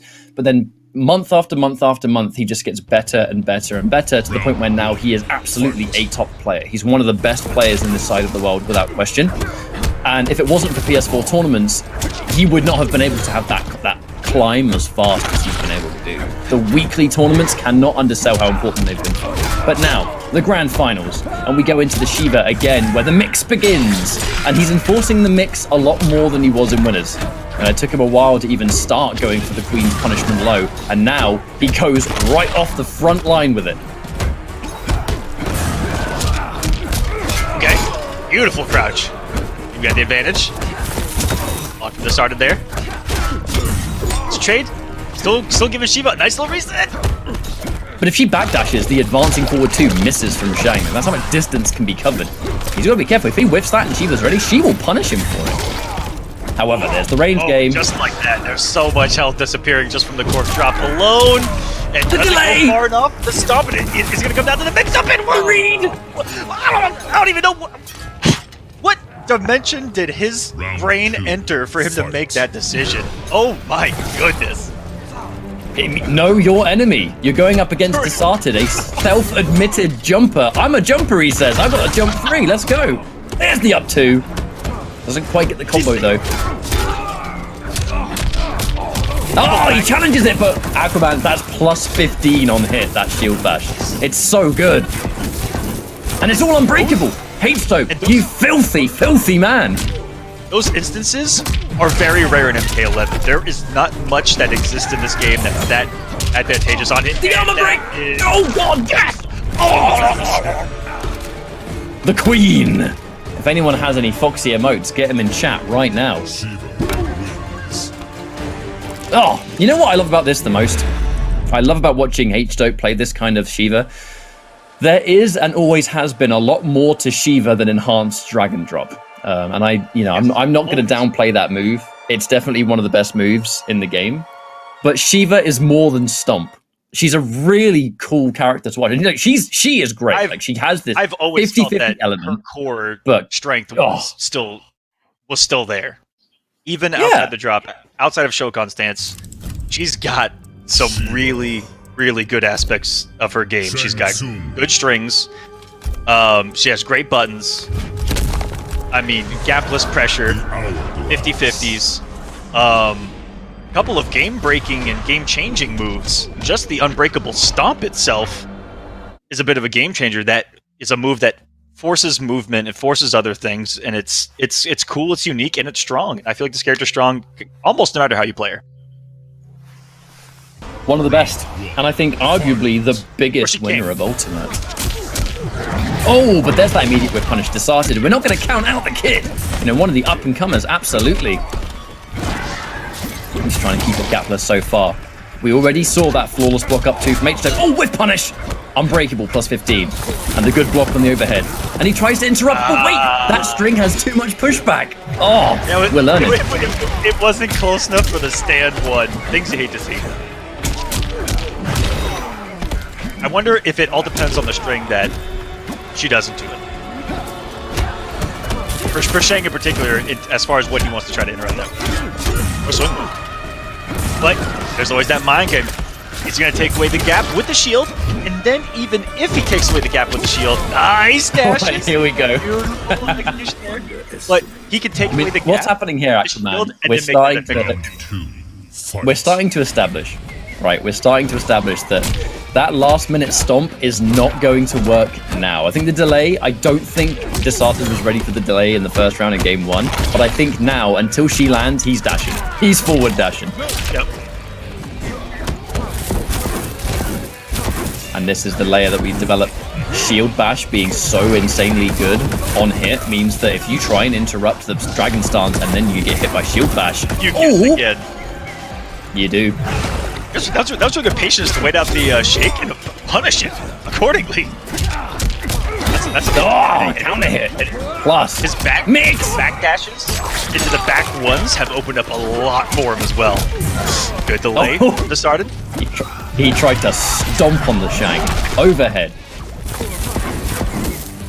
I think that forward throw let him heal up the damage that he took actually from the. Yep.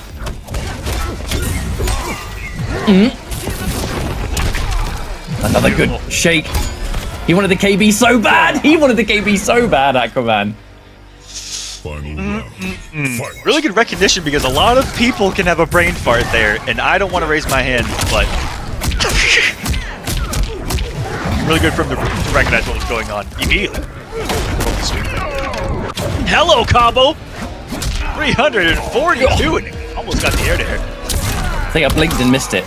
Now the backdash, again, from far away is not going to work here. The turn stealing down 1. There's the interruption.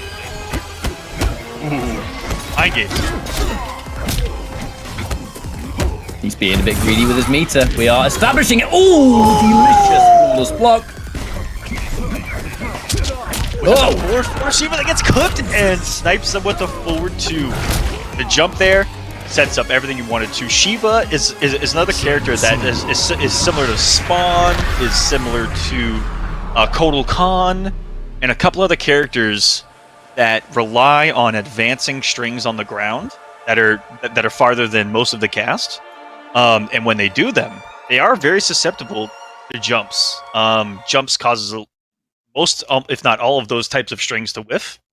If like only the first hit hits and then they're put in a punishable situation because the recovery is so intense. And if you jump them like that, they're gonna be in a world of recovery on the other side. And so that's always something to be mindful of when you're throwing out the bigger or recovering strings like that, for sure. Even though it's gotten him a lot, it's always something to be worried about with that kind of archetype of a character. You know, Collector kind of the same way, 4-3, all those big moving things are susceptible to that jump read at the start. It takes game number 2.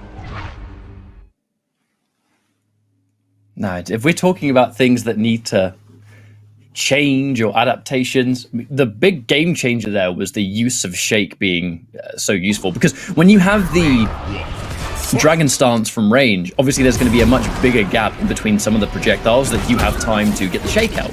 Close range, you're not going to be able to do it, but from far away, you definitely will be able to. I think the same can be said for like Scorpion Teleport and stuff like that in certain situations. But it's all read focused. It's why H-Dope sometimes will cancel it preemptively. He'll throw a projectile up in the air because it's just all how you adapt. And you're trying to anti-air Shang Tsung's jump 3. Big mistake. That's exactly what Desarted wants. Oh, he interrupts and they trade. That's good because it means he's not going to eat a full combo for it. Forward dash again, there's the whip. This is the thing. The forward dash will beat the stomp, the back dash will not. Desarted learned that at the end of the last time they played. Oh, he went for the forbidden string. He went for active frames, baby. He wanted to put it all out there. Although that string naturally pushes back really far as well. A lot of hits to it. And it's a lot of people don't have that duck in the final hit either. It's one of the coolest looking strings I've ever seen. Oh, we get the range. Reptile. Let it never be said that you haven't seen that tournament. Oh, when it's started, you always see it. He's actually really good at landing it. He's got a great awareness for when to do it. Oh, huge. Oh. Hates him to start his favorite. Oh, but that was after half his life.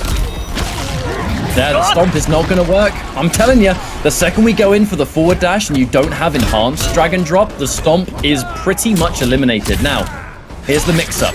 The low enforced and the debuff. What's it going to be? Tries to chase down the roll. H-Dope, and this is changing the game.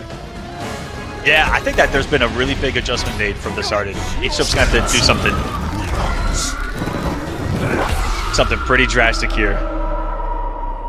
We might even see a character change, because the one problem with H-Dope is that when his back's against the corner, he tends to get a little bit predictable. And that's coming forward here, where he's low on life, he does stomp. He will always stomp because he wants to try and create a situation. The problem is, Desarted is, now he knows the forward dash will beat stomp because it goes so far and it's so fast.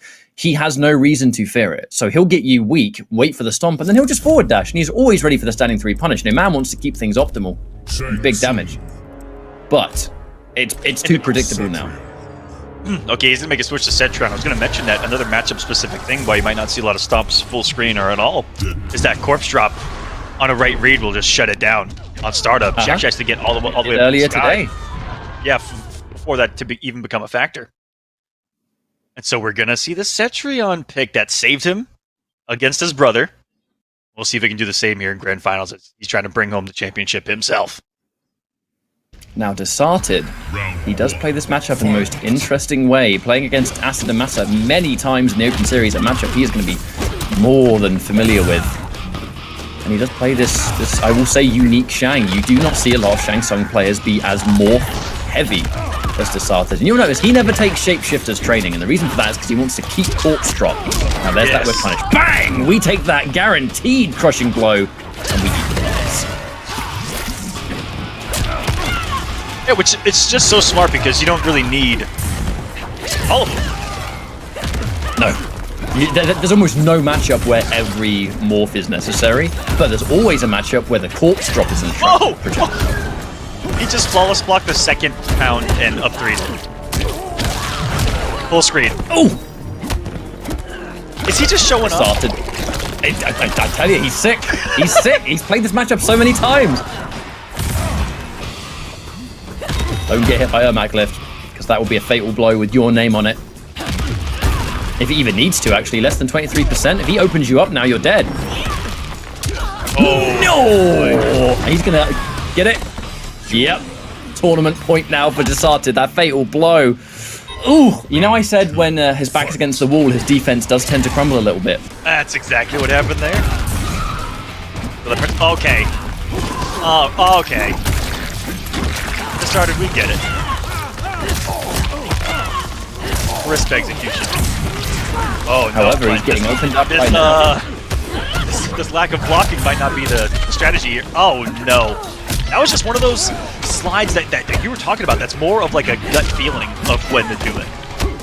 Completely read. Some rather important combo drops are coming out though. Aquaman Desarted. He left a lot of damage on the table by not converting in the corner the way he normally does. That's like 30% at least every touch. There's the interruption. Ermac coming out. Bang.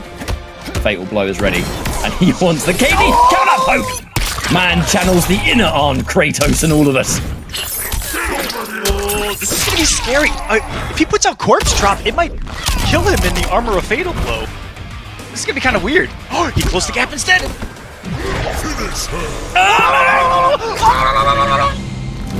Brutality. We are many. I cannot believe it. Shang He had Tsung. 2 bars.